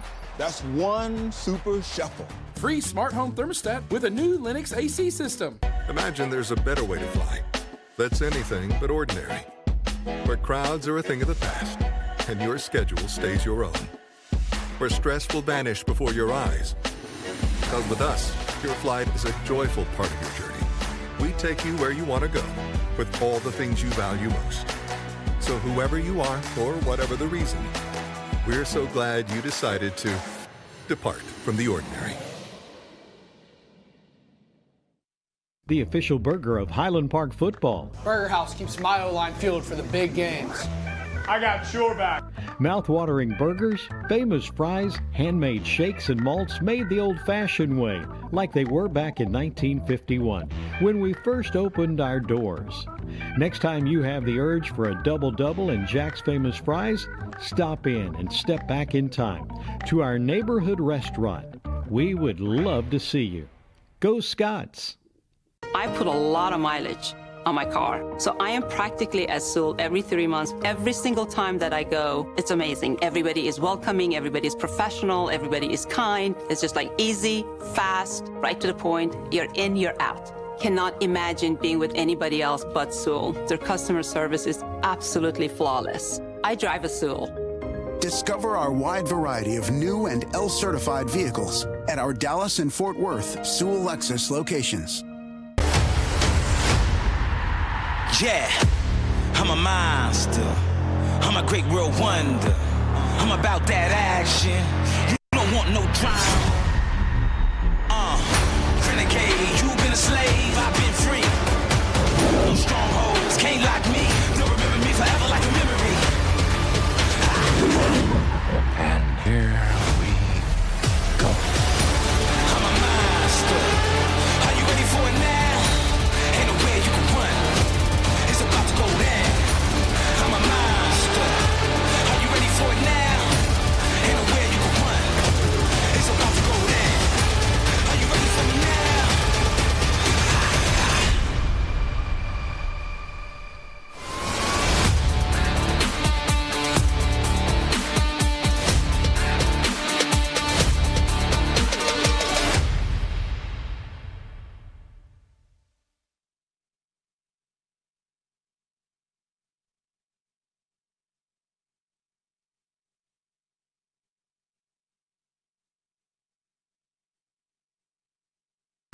Scots find a way. Scots find a way. Scots find a way. Scott, find a way. Has sauced it at the 5. He's into the end zone. Touchdown. Scots, find a way. Scots, find a way. Caught. He didn't get in. Highland Park is back-to-back state champion. Scots find a way. Scots, find a way. We are Dallas-born, Dallas-based, and family-owned. We support the Highland Park Scots. Tell us we can't do it. You wouldn't be the first. Every season begins with a dream, and we are paying the price to achieve ours. Sure, it's not easy. That's why we're surrounded by people who've got our backs. So go ahead, tell us we can't do it. Then watch us. Vista Bank, entrepreneurs banking entrepreneurs since 1912. Sewell is definitely a part of my family. Everyone, just has this great smile that we are happy to see you. We're so glad you're here. They really care about people, and that's not something you find at every dealership. I love to leave a dealership feeling peaceful, and I've never experienced that until Sewell. I drive a Sewell. Discover our wide variety of new and certified pre-owned vehicles at Sewell Buick GMC. The best part about being a neighborhood bank is the neighborhood. It's the parks. It's the ball games. And it's the people we get to call neighbors. It's the friendly faces we see on the streets and in our lobby. Because at Benchmark, it's not about numbers. It's about neighbors. Our neighbors. Benchmark has your back. Benchmark Bank, family owned by Texans since 1964. Member FDIC, Equal Housing Lender. It's the Baker Brothers replay. The best offense is a good defense. Baker Brothers block those surges before they get taken to the house. That play was electric. That's right, Jimmy. Shocking, even? We get it, Jimmy. Call now to get this month's electric special. Our name, Residential Capital Partners, reflects who we are and how we treat our customers. At Residential Capital Partners, we are dedicated to helping our customers build wealth through real estate. Residential Capital Partners, America's private lender.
Conveniently located between Lovers Lane and University Boulevard on Preston Road. Not Just Soccer is locally owned and has served the Highland Park community for youth sports equipment needs since 1989. Whether you're looking for soccer, football, basketball, baseball, volleyball, or lacrosse equipment, they carry it all, and they take pride with specialists in each sport, and in many circumstances, you'll be helped by a current Highland Park athlete. Go Scots!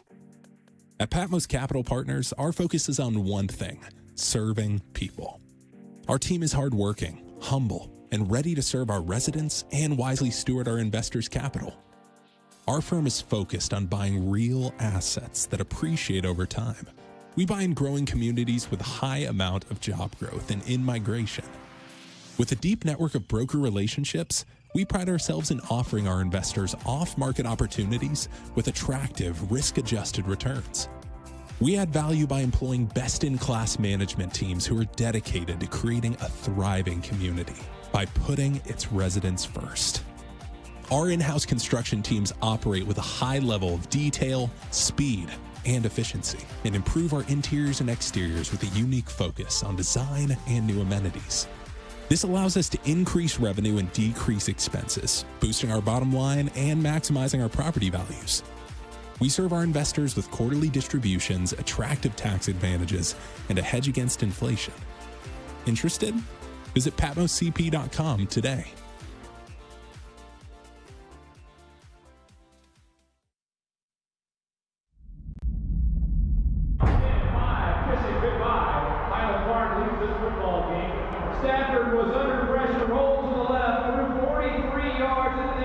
go for a prayer, and Highland Park comes down with the touchdown. Onside kick to come. That's recovered by Highland. Across the middle is Norstead. Touchdown, Highland Park.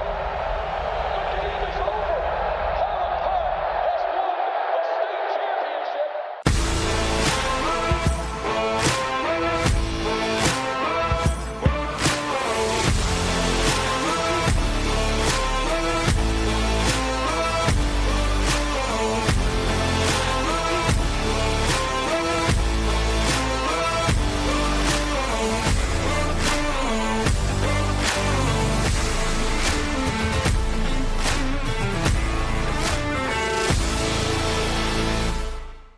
I'll sit down, have a cup of cappuccino, a cookie, read a book. When the car is ready, they come get me. It's a great way to start a Saturday. Discover our wide variety of new and L-certified vehicles at our Dallas and Fort Worth Sewell Lexus locations. It's the Baker Brothers replay. Team Baker Brothers scored a big one with its touchdown tune-up. That unit sure has some cool moves. I'll admit it, Jimmy. That's one super shuffle. Free smart home thermostat with a new Linux AC system. The official burger of Highland Park football. Burger House keeps my O-line fueled for the big games. I got your back. Mouth-watering burgers, famous fries, handmade shakes and malts made the old-fashioned way, like they were back in 1951, when we first opened our doors. Next time you have the urge for a double-double and Jack's Famous Fries, stop in and step back in time to our neighborhood restaurant. We would love to see you. Go Scots!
Highland Park Village, Dallas's premier shopping and dining destination.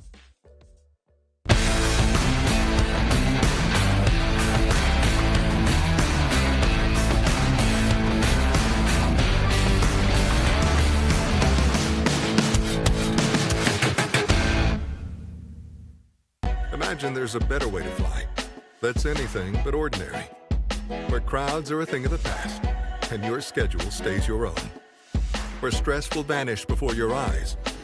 Because with us, your flight is a joyful part of your journey. We take you where you want to go with all the things you value most. So whoever you are, or whatever the reason, we're so glad you decided to depart from the ordinary. It's the Baker Brothers replay. Team Baker Brothers really stopped that running toilet in its tracks. No more running toilets. Now that's what I call a bathroom break. Okay, Jimmy. Call now to get this month's great deal from Baker Brothers. I put a lot of mileage on my car, so I am practically at Sewell every 3 months. Every single time that I go, it's amazing. Everybody is welcoming, everybody is professional, everybody is kind. It's just like easy, fast, right to the point. You're in, you're out. Cannot imagine being with anybody else but Sewell. Their customer service is absolutely flawless. I drive a Sewell. Discover our wide variety of new and L-certified vehicles at our Dallas and Fort Worth Sewell Lexus locations. The best part about being a neighborhood bank is the neighborhood. It's the parks, the games, and the friendly faces we see on the streets and in our lobby. Because at Benchmark, it's not about numbers, it's about neighbors, our neighbors. Member FDIC, Equal Housing Lender. Yeah, I'm a monster. I'm a great world wonder. I'm about that action. You don't want no drama. Renegade, you've been a slave, I've been free. No strongholds can't lock me. They'll remember me forever like a memory. And here we go. I'm a monster. Are you ready for it now? Ain't nowhere you can run. It's about to go down.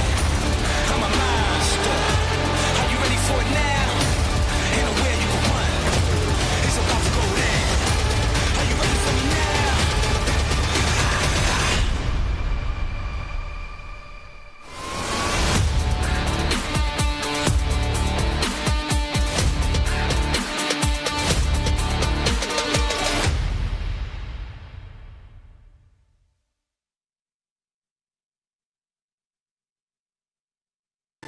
Scots find a way. Scots find a way. Scots find a way. Scott, find a way. Receiver has sauced it at the 5. He's into the end zone. Touchdown. Scots find a way. Scots find a way. It's caught. He didn't get in. Highland Park is back-to-back state champion. Scots find a way. Scots find a way. We are Dallas-born, Dallas-based, and family-owned. We support the Highland Park Scots. Tell us we can't do it. You wouldn't be the first. Every season begins with a dream, and we are paying the price to achieve ours. Sure, it's not easy. That's why we're surrounded by people who've got our backs. So go ahead, tell us we can't do it. Then watch us. Vista Bank, entrepreneurs banking entrepreneurs since 1912. Sewell is definitely a part of my family. Everyone, just has this great smile that we are happy to see you. We're so glad you're here. They really care about people, and that's not something you find at every dealership. I love to leave a dealership feeling peaceful, and I've never experienced that until Sewell. I drive a Sewell. Discover our wide variety of new and certified pre-owned vehicles at Sewell Buick GMC.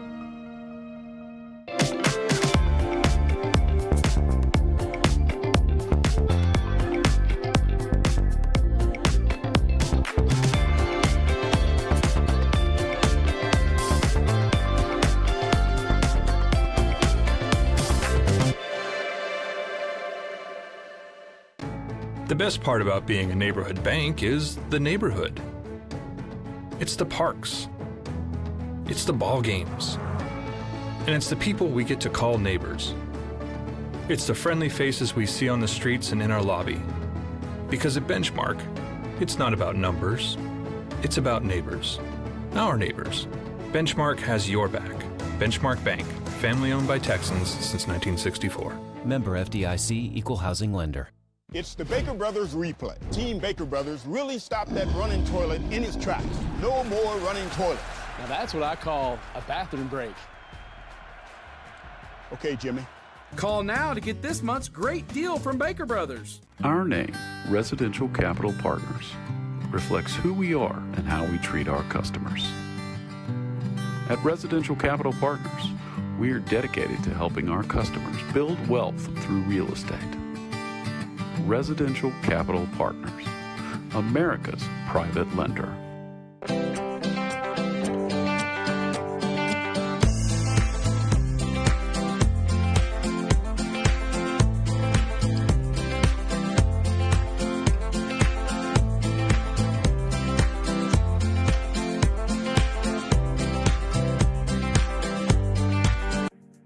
At Patmos Capital Partners, our focus is on one thing: serving people. Our team is hardworking, humble, and ready to serve our residents and wisely steward our investors' capital. Our firm is focused on buying real assets that appreciate over time. We buy in growing communities with a high amount of job growth and in-migration. With a deep network of broker relationships, we pride ourselves in offering our investors off-market opportunities with attractive, risk-adjusted returns. We add value by employing best-in-class management teams who are dedicated to creating a thriving community by putting its residents first. Our in-house construction teams operate with a high level of detail, speed, and efficiency, and improve our interiors and exteriors with a unique focus on design and new amenities.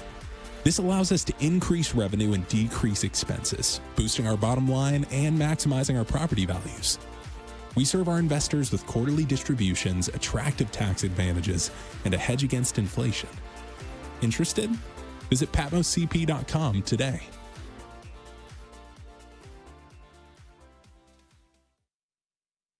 Conveniently located between Lovers Lane and University Boulevard on Preston Road. Not Just Soccer is locally owned and has served the Highland Park community for youth sports equipment needs since 1989. Whether you're looking for soccer, football, basketball, baseball, volleyball, or lacrosse equipment, they carry it all, and they take pride with specialists in each sport, and in many circumstances, you'll be helped by a current Highland Park athlete. Go Scots! I actually look forward to car shopping with Sewell because I know that the whole process is going to be seamless, comfortable, and we're going to be taken care of. Buying a car is a big life event. I just felt very relaxed through the whole process. They put us at ease. There wasn't any pressure. It really felt like we were sitting at home trying to buy a car, especially with the cookies. I drive a Sewell.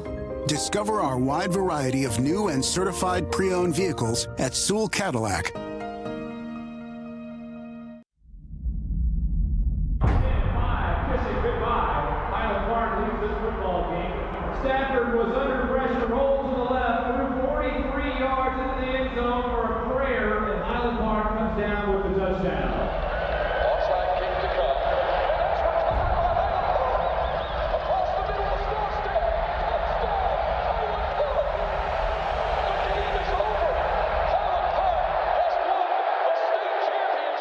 The official burger of Highland Park football. Burger House keeps my O-line fueled for the big games. I got your back. Mouth-watering burgers, famous fries, handmade shakes and malts made the old-fashioned way, like they were back in 1951, when we first opened our doors. Next time you have the urge for a double-double and Jack's Famous Fries, stop in and step back in time to our neighborhood restaurant. We would love to see you. Go Scots!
It's the Baker Brothers replay. The best offense is a good defense. Baker Brothers block those surges before they get taken to the house. That play was electric.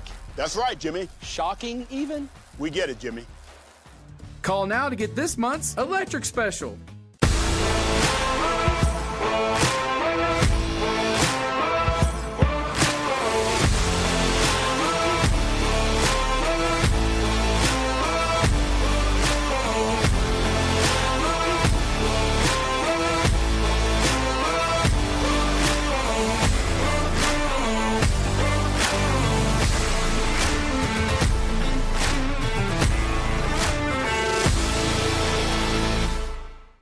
I'll sit down, have a cup of cappuccino, a cookie, read a book. When the car is ready, they come get me. It's a great way to start a Saturday. Discover our wide variety of new and L-certified vehicles at our Dallas and Fort Worth Sewell Lexus locations. And we welcome you back to the Boneyard, where we're in a lightning delay.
Imagine there's a better way to fly that's anything but ordinary, where crowds are a thing of the past and your schedule stays your own, where stress will vanish before your eyes.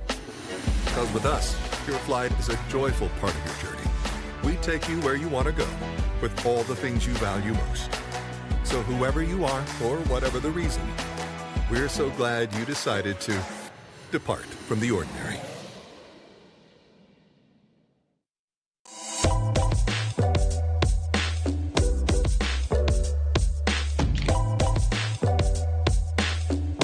Highland Park Village, Dallas's premier shopping and dining destination.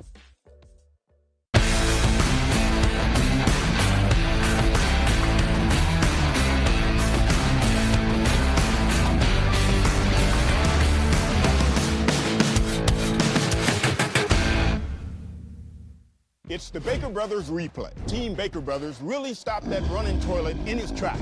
No more running toilets. Now that's what I call a bathroom break. Okay, Jimmy.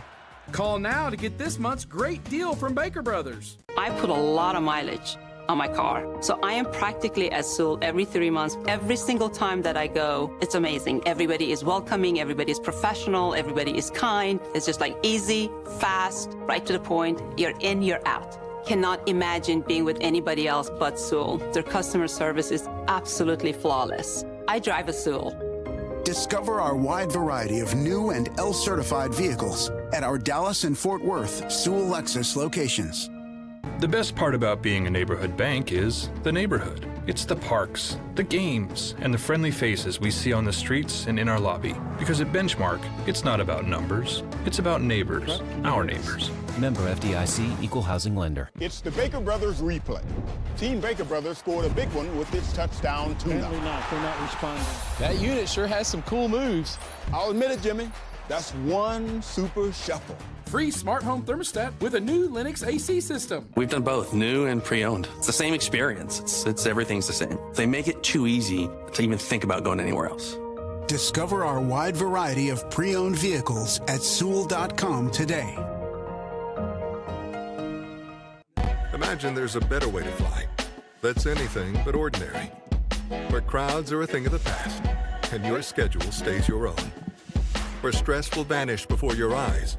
Because with us, your flight is a joyful part of your journey. Can you hear me? We take you where you want to go with all the things you value most. So whoever you are or whatever the reason, we're so glad you decided to See, that's what you depart from the get. ordinary. That's what you get. Hey, yeah. Scots, find a way. Scots, find a way. Scots, find a way. Scott, find a way. Where is that report coming from? He's into the end zone. Scots, find a way. Scots, find a way. Caught. He didn't get in. Highland Park is back-to-back state champion. Scots, find a way. Scots, find a way. We are Dallas-born, Dallas-based, and family-owned. We support the Highland Park Scots. Okay. Boys, Tell us we can't do what are y'all doing? it. You wouldn't be the first. Every season begins with a dream, and we are paying the price to achieve ours. Sure, it's not easy. That's why we're surrounded by people who've got our backs. So go ahead. Tell us we can't do it. Then watch us. Vista Bank. Entrepreneurs banking entrepreneurs since 1912. Sewell is definitely a part of my family. Everyone, just has this great smile that we are happy to see you. We're so glad you're here. They really care about people, and that's not something you find at every dealership. I love to leave a dealership feeling peaceful, and I've never experienced that until Sewell. I drive a Sewell. Discover our wide variety of new and certified pre-owned vehicles at Sewell Buick GMC.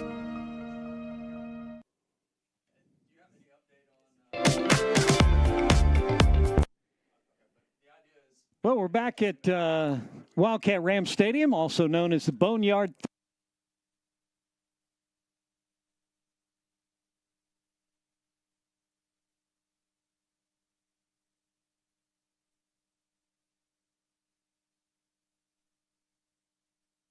surrounding the stadium for the last, almost an hour now, maybe hour and a half. Over an hour, yeah. Russell Scott along with Jim Cass.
Steel Tobin deep, and they shanked it, and it's going to go out of bounds. Oh, no. Axley picked it up and returned it to the 28-yard line. Number 4, Brian.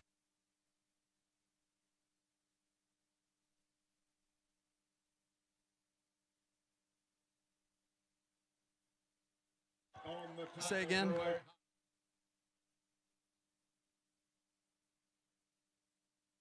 First drive of the second half at the 27-yard line. 1st and 10 for the Scots. We got a 2-back set. Slot left. Axley takes the ball, carries it for about 2 yards.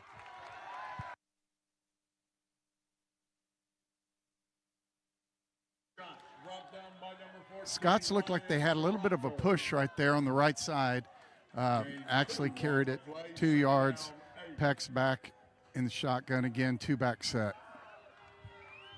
And he hands off to Holmes. Holmes takes it up the middle. He's going long. He's at the 40, the 30. Tackled at the 23-yard line. Keller Holmes had a nice a nice run there. Right up the middle, good blocking, good hole, and he made a lot out of it.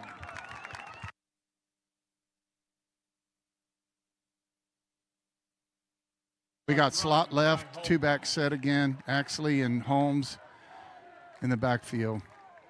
Peck hands off to Holmes again. Holmes carries maybe 2 yards. Down to the 22.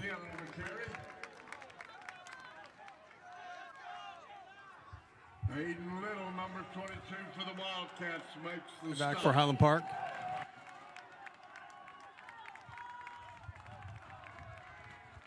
Steele. It's a quick screen to Schindel on the right side. He gets down the sideline. Steele. It's a quick screen to Schindel on the right side. He gets down the sideline, not quite to the first down. It's going to be about 4th and 2 from the 17-yard line. Just a little swing pass both directions, it looked like, and got it down to the 15, 4th and 2 or 4th and 3. I can't tell.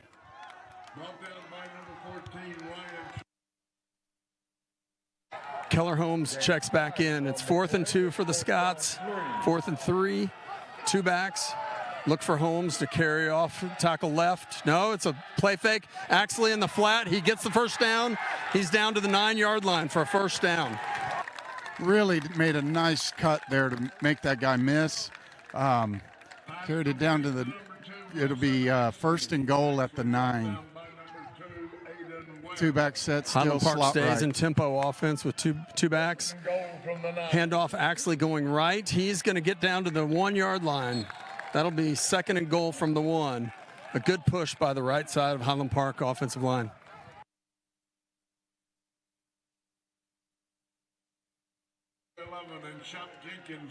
Scots have come out going pretty fast here.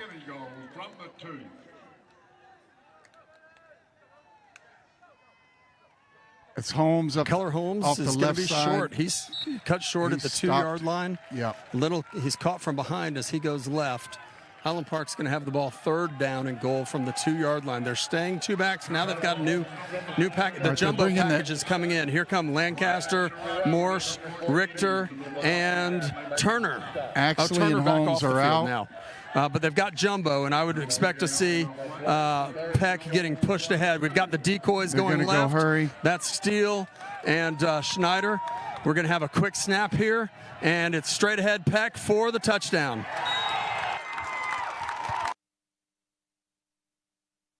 I tell you what, he is tough to bring down.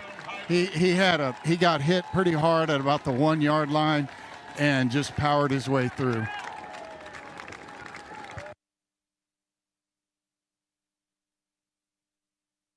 Scots fans are going to have to forgive us. We have no video here. We're actually calling the game from the field and the stands. Hey, Pat, thank you. I didn't realize that. You and I can give a little more audio. I'll start. Hey.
Highland Park Scots coming out and scoring on that opening drive of the third quarter. Wildcats do get that first down on second and very short yardage. They're able to convert on a short run over the left side. It is good to be back with you. 7.5 minutes to play in the third quarter. Scots trying to make up now a 10-point lead. They were down 30-13 at the break. We've been through an extensive weather delay, and the lightning and all of the rain has moved out of the vicinity, and so we are hoping that we get the rest of the game in but now, before anything else comes Now forward. It's up to the Scots. Can they weather the storm they saw in the first half and come back and make this one of the greatest comebacks in Scott history? Lake Highlands under the direction of Trip Holly at quarterback. He's working out of the shotgun. Stacked receivers to the left. Holly looking for someplace to go. Gets flushed out of the pocket. He'll run it himself, and he's going to be short of the first down marker. They'll put him down right around the 26-yard line. That's almost 4 yards short. It's interesting, of a first down. Interesting, Russell, in the pros, when you slide, they back it up a yard or two. In high school and college, I've noticed that they kind of give it to them where the slide hits the ground first. We were talking about this in the break while we were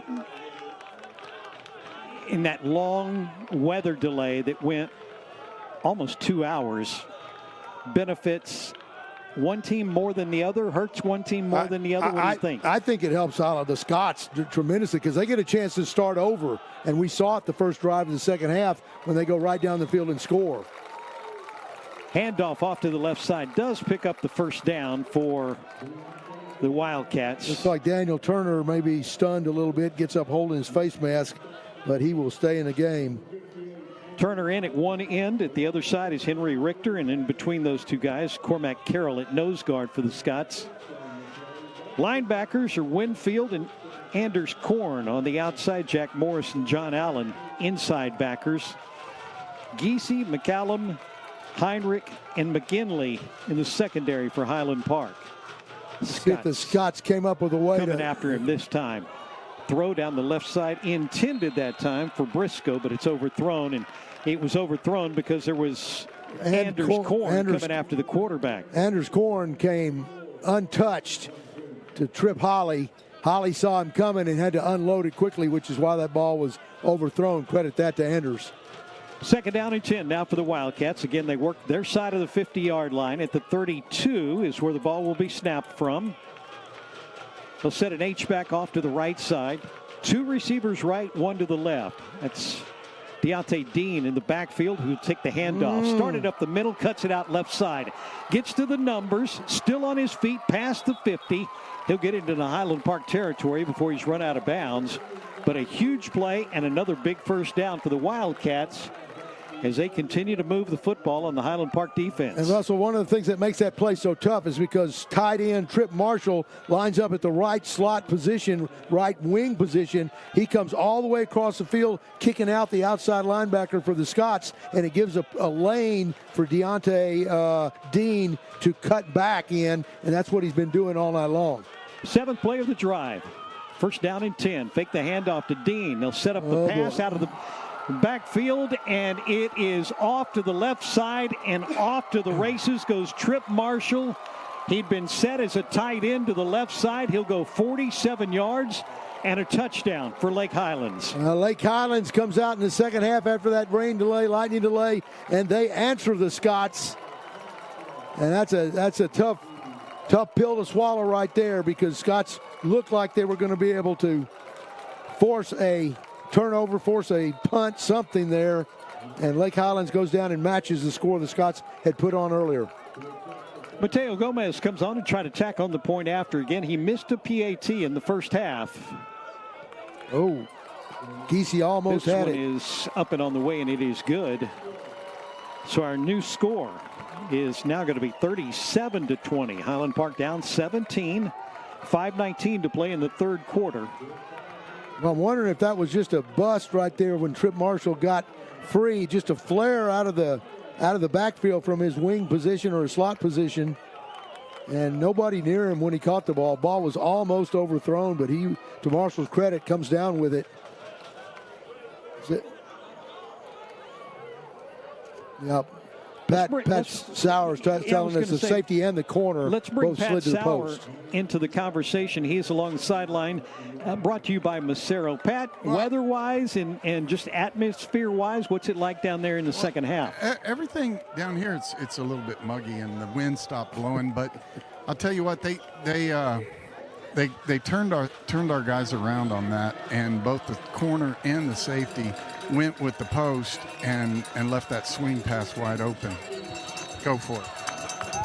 Well, hey, so it's a little bit different look when you're talking a tight end or a slot who's next to the tackle.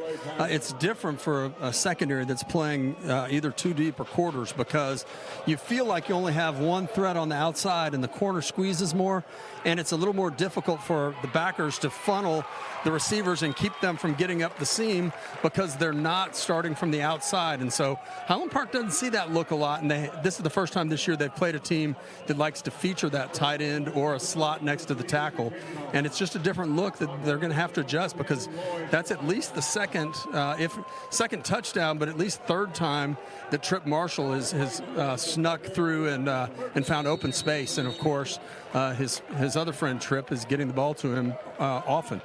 That Davidson Bogle real estate kickoff fielded by Keller Holmes. He's taken down right at the 30, and Highland Park's got the ball. Here we go. No, On an razzle end around, dazzle. kick it back to the quarterback, and a long pass downfield, and it's knocked away. We've got a flag thrown, and I believe we're going to have defensive pass interference. Bryce Laskowski on the reception try there. Aiden Webb was back there defending on the play, and I think Webb's going to be called for pass interference. Little razzle dazzle in the backfield. Fake a reverse, then a toss back, flea flicker look to.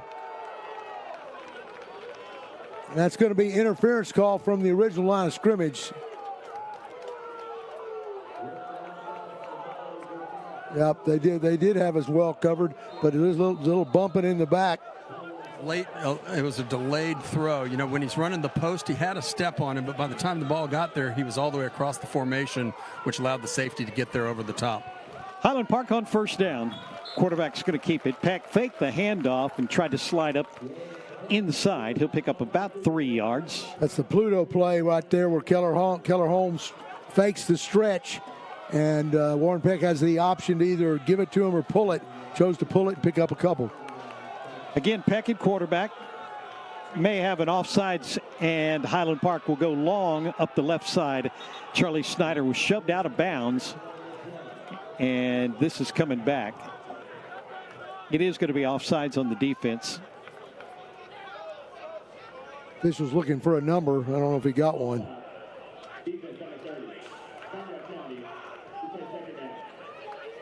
Replay second down. Second about 3, maybe 2. Yep, looks like 2.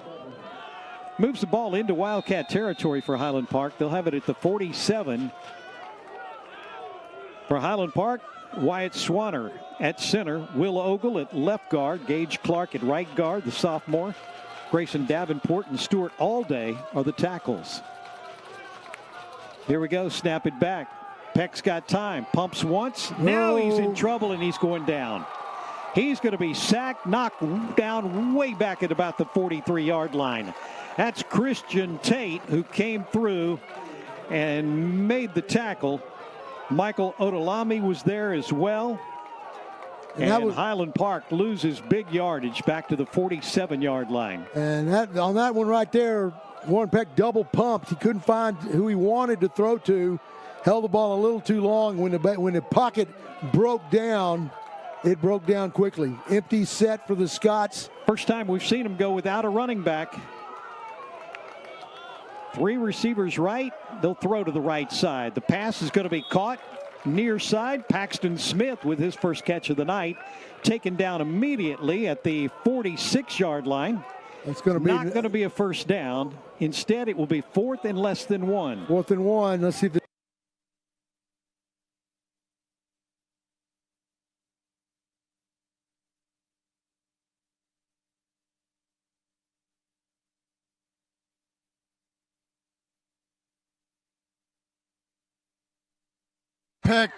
Warren Peck keeps it left and runs it all the way down to the 14-yard line.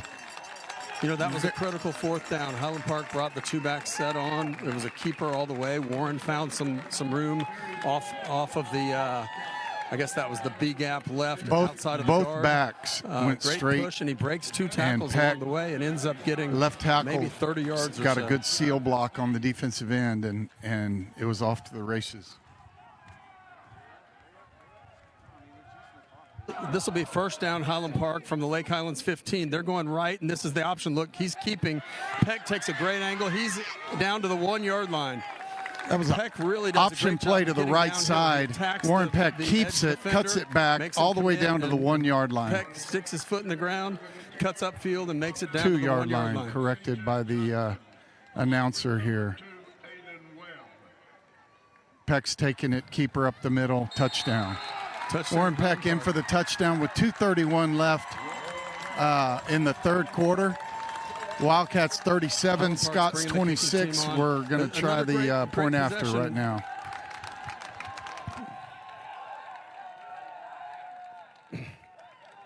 So Warren Peck does a great job on 4th Our down. O-line got a really, really good push, and Peck just took it right up the middle. stutter step to the left a little bit and into the end zone. Point after try is good. And the score now with 2:31 in the third is 37-27. Lake Highlands leads us. Well, it's a 10-point game.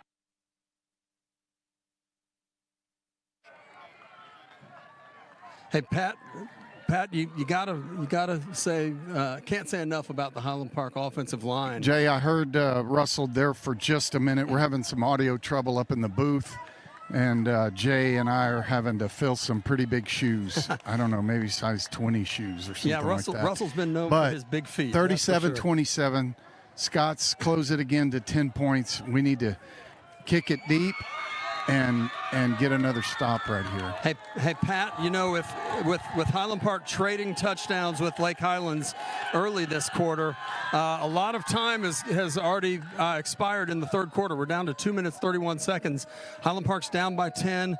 You wonder if Coach Allen starts thinking about ways to get extra possessions. One way to do that is with an onside kick or another offensive kick to try to keep possession. Lake Highlands knows it. They've got eight players within 4 yards of the 50-yard line.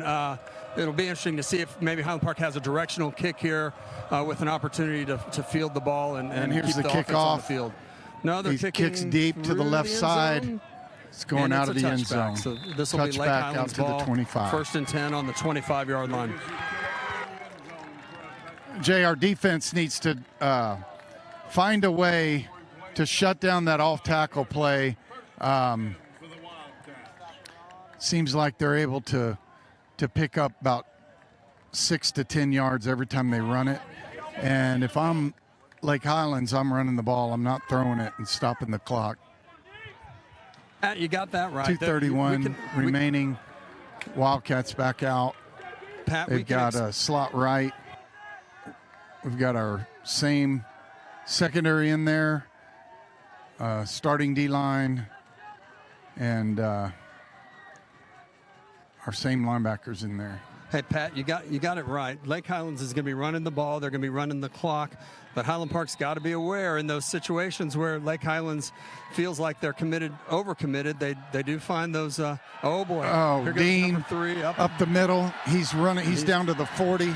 Tries to cut back. Winfield He's tackled by gets there, Giese at the 35-yard line of Highland Park. Big long run, same play, off left tackle. They just got a really good push on the offensive line, and we're just not able to close up those gaps. 21 yards on the run by Deontay Dean. Clock continues to tick. I wish, it's down to 2 minutes in the third I knew quarter. Deontay Dean has had, man, he must have 200 yards so far tonight. All right. Lake Highlands Hurry up. winning They got a sniffer in there. And he sniffer motions That's left. Marshall. They're going to run behind him. And they hand off to Dean up the middle. He just sort of stays behind his line and works his way to the left side for a gain of 2. We've got some extracurricular activity. There's a flag over on the Lake Highlands sideline. There were a lot of Scots defenders around the ball. I'm concerned that it may have there been was a some flag on Highland Park. extracurricular activity after that play. We'll see who it's on. Unsportsmanlike conduct. First warning again. Good, we've got a sideline warning. Oh, they gave him a sideline warning. Interesting. I looked to me like they were going to call a personal foul, and they instead gave him a sideline warning.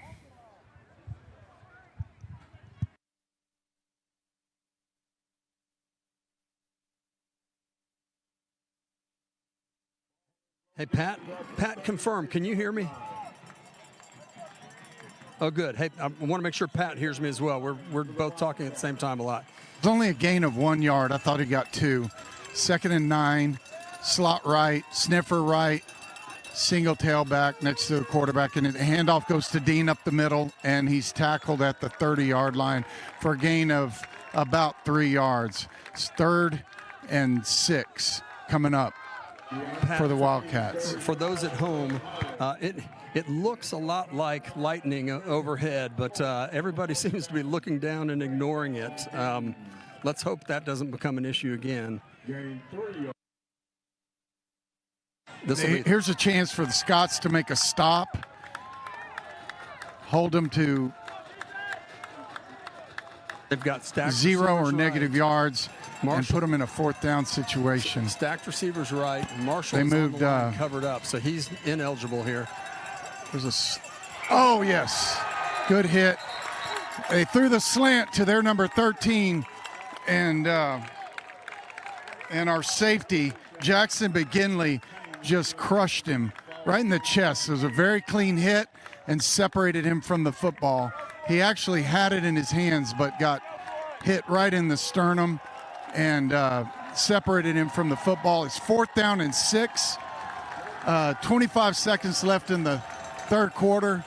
Scots need a stop right here. They got a lot of options, a lot of weapons to throw it to, and they got Dean in the backfield, who's been picking up 20 every time he touches the ball. This is where so we'll see what they do here. Trip Marshall. Oh, we have a illegal procedure. They had movement. Oh, delay a game. I'm sorry. Delay a game. That's going to make it 4th and 11.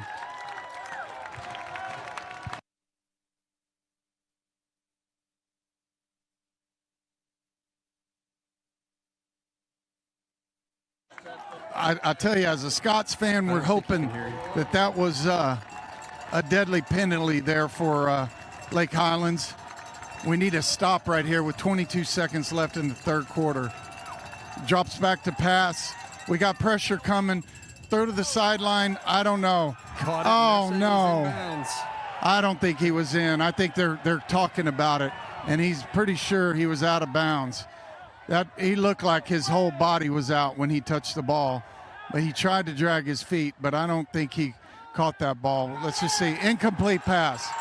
Scots take over at the 35-yard line. Here we go. Here's a chance for the Scotties. Scotties find a way to get the football back. We're at our own 30-yard line. 15 seconds left in the 3rd quarter, and Highland Park's got a chance here to close it, to tighten this lead that we've been trailing pretty much the entire game, except for the very first play where it was 0-0, and then after the very first play it was 7-0 Lake Highlands. So here we go. Peck's got 2 back set in there with Peck in the shotgun. He hands off to Axley, off to the right tackle. Axley carries it about 5.5 yards on 1st down. We got 2nd down and 5 coming up for the Scots. And that's the end of the 3rd quarter. Scots have closed the gap here in the 3rd quarter. Now we've got 37-27. Highland Park's driving at ball at their own 40-yard line, and looks like Scotties are finding a way to crawl back into this one. I don't know if anybody can hear me out there because we're having audio difficulties, but I am talking my head off. Go, Jay. Hey, Pat. I actually look forward to car shopping with Sewell because I know that the whole process is going to be seamless, comfortable, and we're going to be taken care of. Buying a car is a big life event. I just felt very relaxed through the whole process. They put us at ease. There wasn't any pressure. It really felt like we were sitting at home trying to buy a car, especially with the cookies. I drive a Sewell. Discover our wide variety of new and certified pre-owned vehicles at Sewell Cadillac.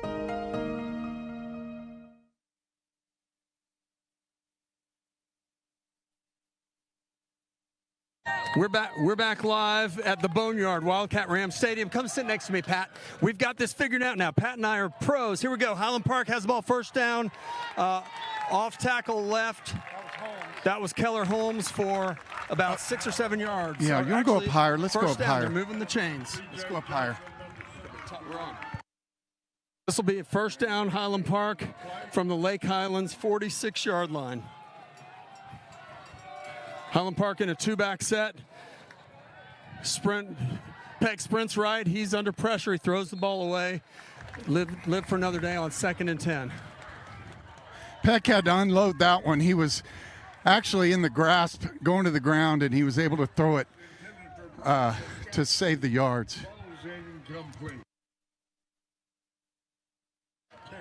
This will be 2nd and 10 for Highland Park.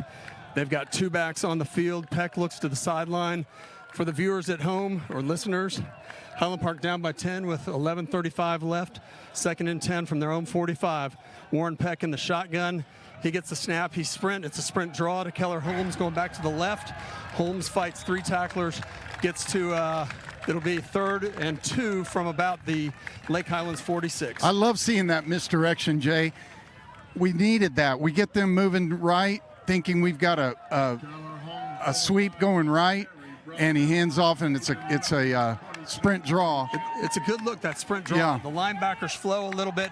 It allows the backside, eventually front side linemen to get good angles on those linebackers. Highland Park with the ball, 3rd and 2. They've got their 2-back set. This is where so far tonight, either Keller Holmes or Peck have gone right up the middle. Now we're going option left. This is Keller Holmes on the pitch. He's got room. He's going down the sideline. He's got the first down. Got about the 42-yard line. 37-yard line. I'm sorry, 37-yard line. Pat, what do you really think about nice that run. option? I love that option. Warren Peck took a big shot on that one, but he pitched it just in time. You know, Warren does a good job of setting it up. You'll notice he always takes a step back with his offside foot, and then he gets downhill. He makes them commit. He draws in the defender and gives Keller Holmes time. We've got 2 backs again. We might see similar play. No, he's back We to got pass. a quick out. Oh. He throws to Charlie Schneider on a quick out on the left. It's just out of his grasp. The good news is that'll stop the clock. Highland Park has the ball now 2nd and 10 from the Lake Highlands 38-yard line. 10 minutes, 45 seconds left. And again, Highland Park trails Lake Highlands 37-27. Steele Tobin's in the slot right. Let's look for him to run a. Oh, we're in sprint draw again. Holmes, tries to cut it back. This time the outside linebacker stays home, does a good job. Yeah. That's a tough angle there. He tried to jump cut, and the guy just barely got him and brought him down. He was being blocked, but made a nice tackle. Highland Park going to 1-back now. As Keller Holmes comes off the field, they'll be in a 1-back set. Axley will be to Peck's left. And again, this is 3rd and a long 2 from the Lake Highlands 40. It's actually 3rd and 12. Oh, 3rd and 12. I'm sorry, 12. Oh, yes. He threw a little behind him, a little behind Tobin Steele, or Steele Tobin. Now this is a tough one. It's going to be 4th and 12. Down by 10. 3 points would help, but we're too far, and we don't have that constant wind to the north that we had in the first half. So yeah, it's right in our face. They're going much, empty. Or crosswind. They're going empty set. Center field appears to be open. No, now they're back. Lake Highlands is calling time. This is an important play. 4th and 12, and Highland Park with 5 receivers. Lake Highlands wisely chooses to huddle up and assess what they've got. From the truck, if we've got time and you want to go to a commercial, we can do it now, or would you like for Pat and I to stay on? Stay on, Pat. You can hear him? I can't, and that's why I came to see you. This is our first break. So, Pat, I'll let the listeners know this, but you and I have been calling the same game over each other for a long time. For those of you in the stands, you probably saw me jump up into the stands. It's about a 9-foot wall, but I was very athletic today because this broadcast needed it. I think I saw a 36-inch vertical. Hey, mine just turned on for a second. Okay, well, just stay next to me and don't worry about it. We're good. We're good. Okay. So anyway, listeners out there, I don't think we have the video going, but you've got audio with Pat Sauer and Jay Ellis. We've got videos on too, Pat. This is good. So we're calling it, they're seeing it. So no faking it here. Highland Park's, this is the play of the game so far. 4th and 12, ball in the Lake Highlands 40, ball's on the left hash. The personnel they had in before the timeout was their 1-back set, but they had Axley as a 3rd receiver to the right side. It looks like he's going left now, so Highland Park will have an empty backfield, 2 to the left, 3 to the right. Lake Highlands is playing press.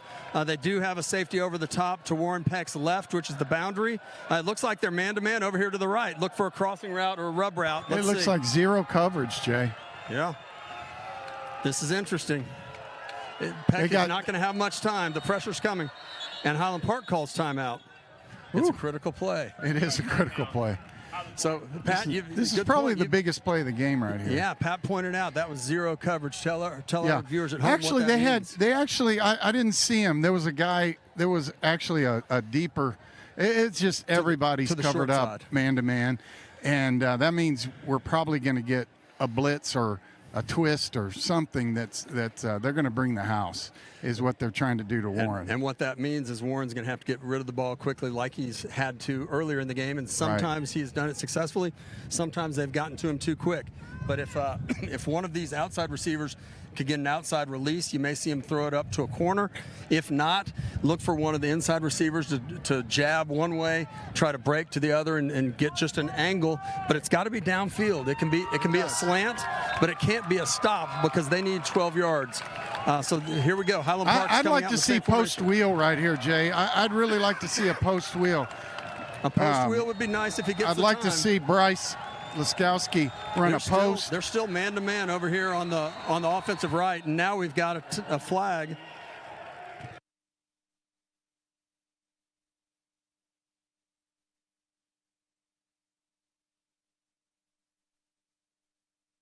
That's tough. False start on Highland Park. That moves them back 5 yards. So they're going to change their coverage on this now. They're going to get everybody out of there. And they're going to sit back and play prevent here. I mean, we've got 4th and about 20. Just walk through either end zone.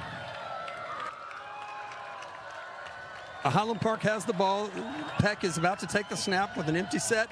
He steps back. He's got a little time. He's got more time. There he is. He looks down the middle. Just off his fingertips. Tobin and off his fingertips. And Highland Park turns the ball over to Lake Highlands with 10 minutes and 1 second remaining. You know, it was a well-designed play. He cut back underneath, and it looked to me like he was going to get the first down if he made the catch. But it was a little bit low and a little bit out in front of him. It led him a little bit, and he just couldn't quite haul it in. Pat, things aren't as dire as they were earlier. Highland Park's only down 10. We got to stop earlier. Highland Park needs to get a stop here. It's a 2-possession game. As long as they can stop them or hold them to a field goal. But the other factor is the clock. With 10 minutes left, Lake Highlands runs the ball up the middle. Highland Park makes a stop, and it's only about 3 yards on that run off tackle. They went off tackle with Dean again, and you know, we had several guys there to make the catch, but weren't able to do it. And now we've got the pro here, and he's going to take over my microphone. Here you go. You can't hear. Welcome to the stands. We've got Russell Scott, our play-by-play. Hey, Russell, don't worry about the headset. Just take the microphone. You're live. We've got 2nd down right now for Lake Highlands. 2nd and 7. Ball on their own 48. Got us now. Tough break on 4th down for Highland Park. Here's Deontay Dean. He'll take it over the right side. It's going to be a pickup of just a couple right there. It's kind of nice to be here in the stands doing this. Yeah, you can hear these fans. You can feel this breeze. It's sort of nice. But what would be nicer is if the Scots could get a stop without too much clock expiring on this drive. It's 3rd down and 2.5 for Lake Highlands. Down 37-27, 8:53 to play. Clock continues to wind as Lake Highlands takes time.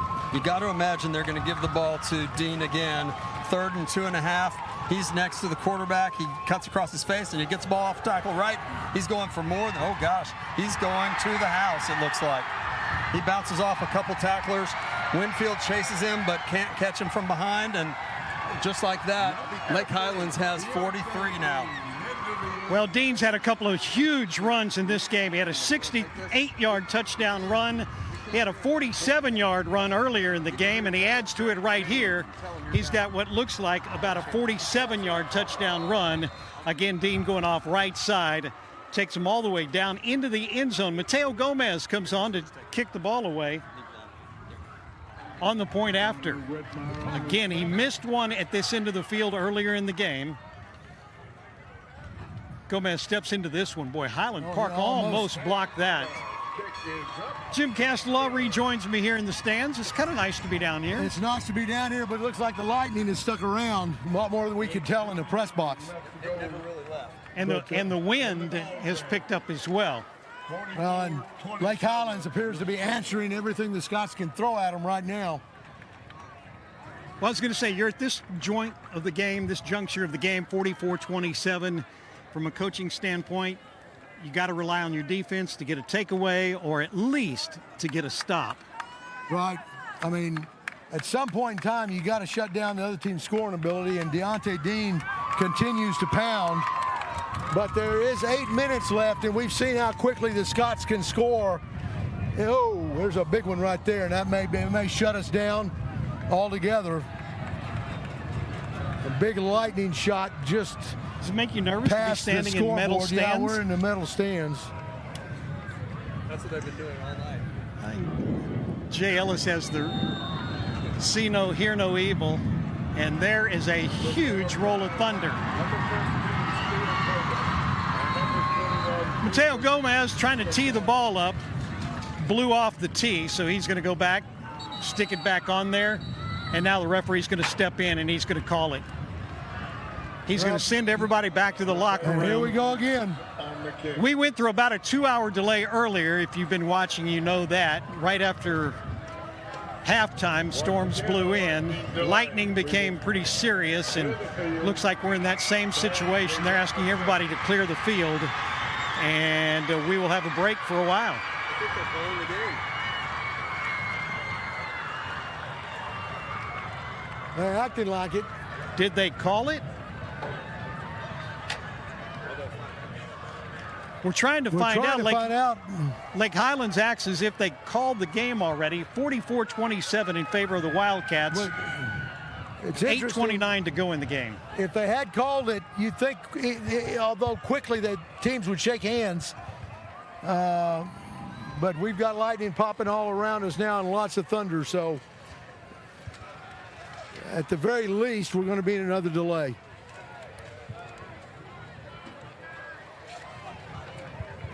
I tell you what, this has been a surprise to a lot of people tonight here at the Boneyard, Wildcat Ram Stadium, whatever you want to call it. It has been kind of a nightmare for the Scots tonight. It's been from the very first play when Trip Hawley hauled off and threw it as deep as he could. I think the officials now are talking about how we want to do this. Coach Highland Park AD Lonnie Jordan out there with the they've got the Lake Richardson AD, I bet. Yeah, I was going to say the Richardson assistant athletic director is out there as well. Jay's down there as well. He'll let us know. I think he's trying to call you. Hello? Hello? Again, we're in a weather delay. We're at Lake Highlands tonight, and we're trying to get a handle on what's going on. If you're wondering if it sounds a little bit different, we lost all audio in the press box. And so Jim and I came down to the sidelines, and we are broadcasting now from the stands. Considering finishing tomorrow. They're considering finishing the game up tomorrow. Again, 8:29 to play. And no decision has been made at this point. They're still having discussions. And again, this being the district game and the first district game, it's not a decision you make lightly. Even with a... Well, you know, it would be one of those games if it was, you know, a 30-point difference in the fourth quarter, then maybe you would do something like that. But again, they're considering postponing it or playing tomorrow.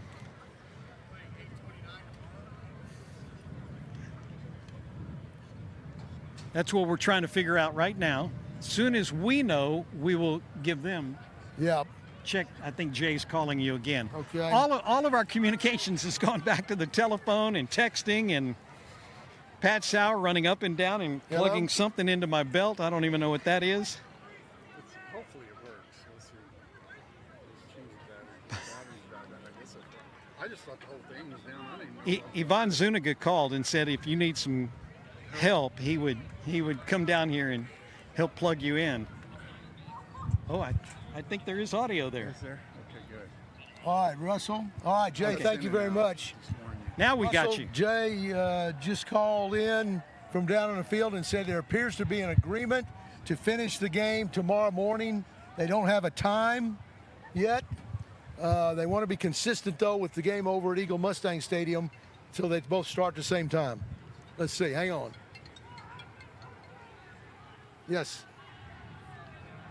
Okay, they're talking on the phone right now, and as soon as we get word from Jay. We're looking like tomorrow afternoon sometime. All right. A very strange setup here. We're having to just wing it. Well, audio, you may have just said, audio is out. We may be talking to nobody. But there is still lightning popping all around us. And the officials out on the field, as you can probably see on your television, again, we don't have a monitor right now, and unable to see anything.